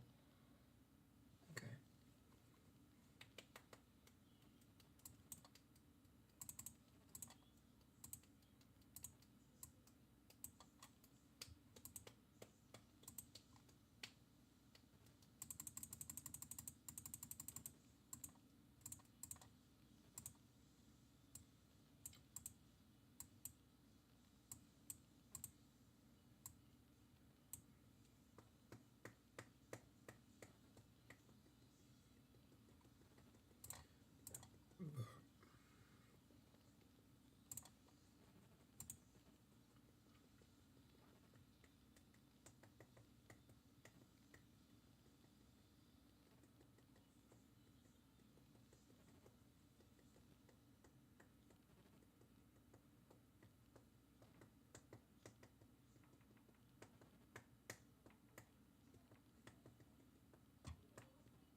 I should have gotten back all the other energy.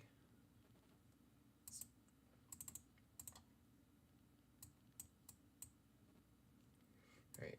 No, they can't lock anything up. Right.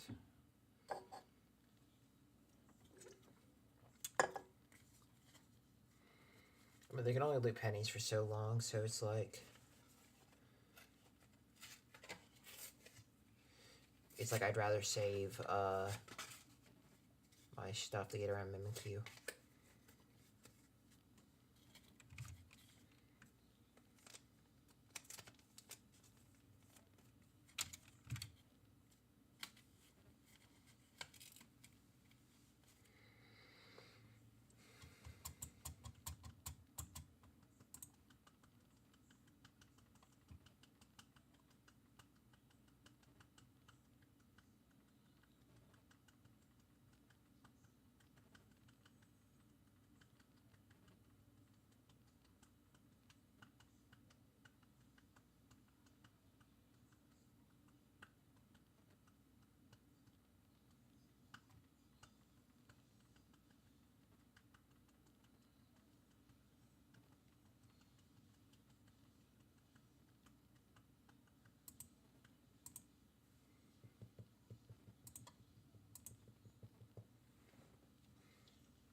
I don't want to allow them to thin their hand.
Or they need to hit the Mimikyu, so it's like, I mean,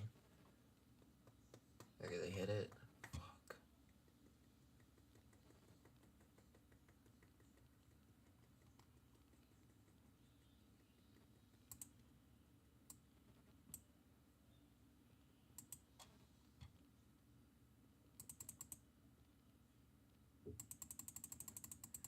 Ever win this? No.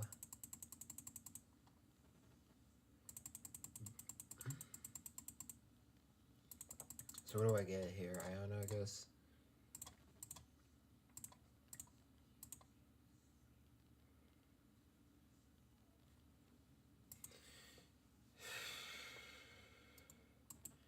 I need to save the city for McHugh. That was my first mistake.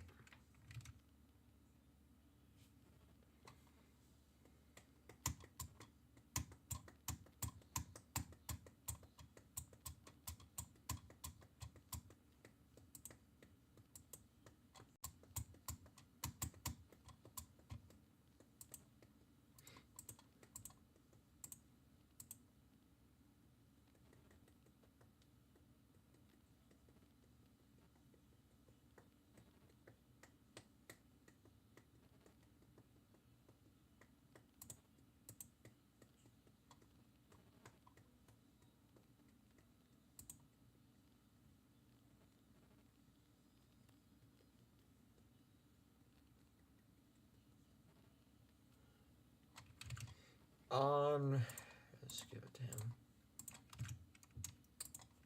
Give myself more time for second.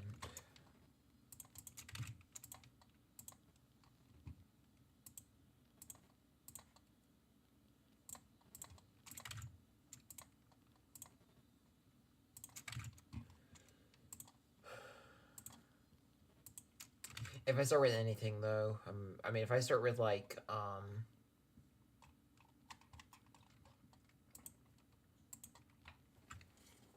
anything that can get blocked up, I'm just gonna scoop. I'm not about to play this out.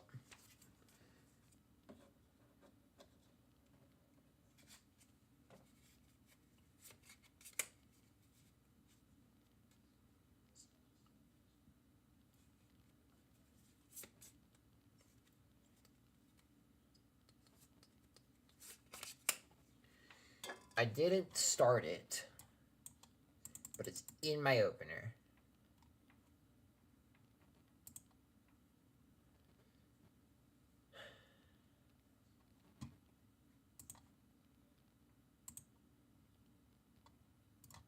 Okay.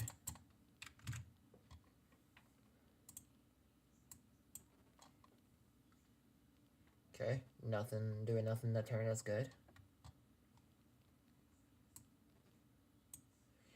So we go for Mander. We can't go for Pidgey because apparently Bry's both of my damn Pidgeots. Okay. So I guess we'll go double Mander. That's it.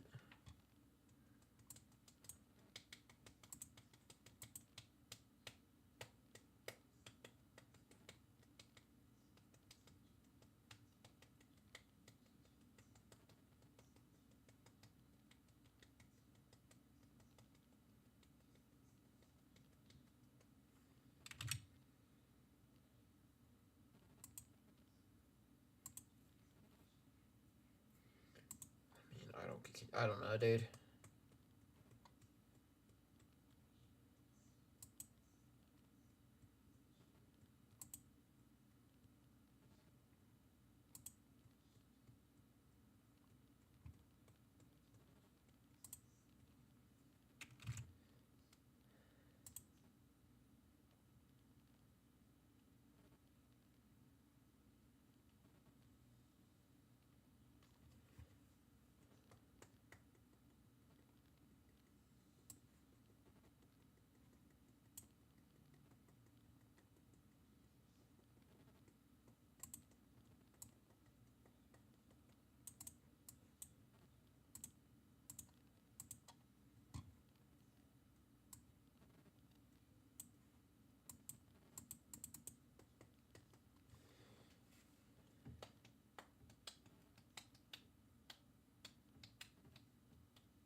I mean, I kind of have to do that now.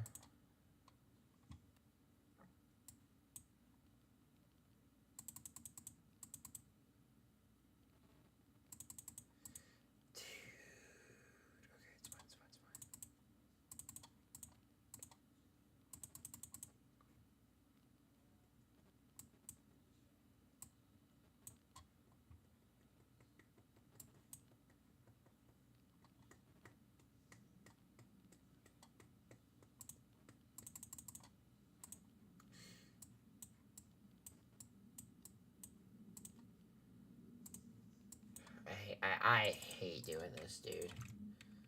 I'm gonna have to burn my rod to...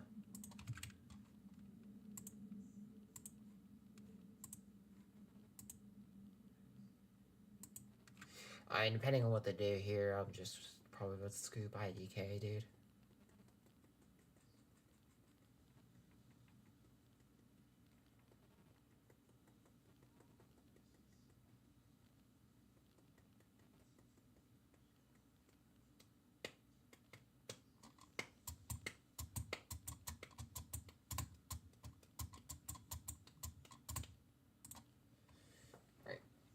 Now it's just Pass Simulator until I get my combo of Lost City.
Just playing Passing Simulator.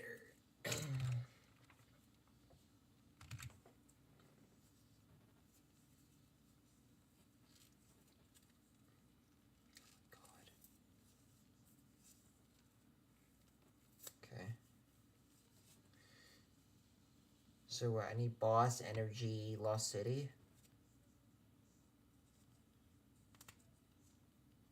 Let's see if I can draw it. Because I guess my game decided, let's prize both of your Pidgeys. How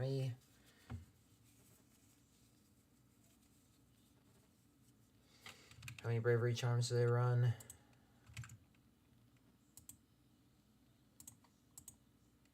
Three, so it's not good to. Okay, so there's the boss.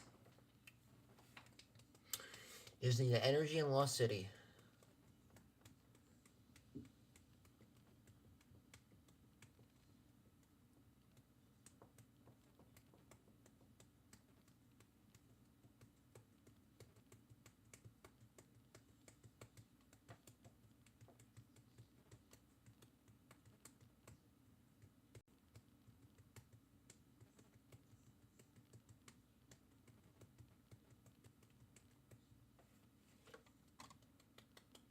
Almost.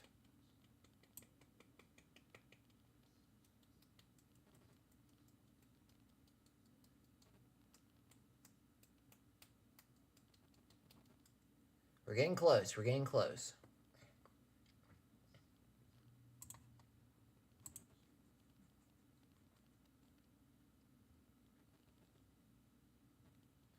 That isn't it.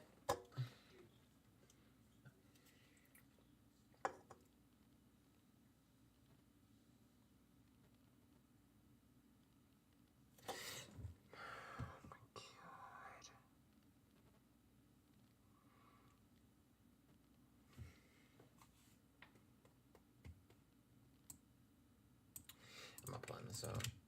He can have it. That's so tilting, dude.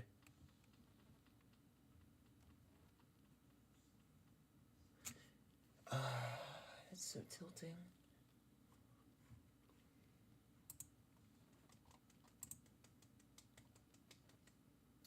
I'm so upset that I lost because he wanted the back-to-back to Erica's. Not back-to-back, but like... I don't know. Just, I'm tilted. But, I mean, it's alright. Not much I could really do. Yeah, I'm gonna end the stream here. I mean, my record ended, so I had a good time. I ended top 8, so I'm feeling good. So that's where I'm gonna end it. Hope y'all enjoyed the stream. Don't know if I'll be back tomorrow. Probably gonna go to a challenge, but if I might be here tomorrow, we'll see. But until then, y'all take it easy. Later.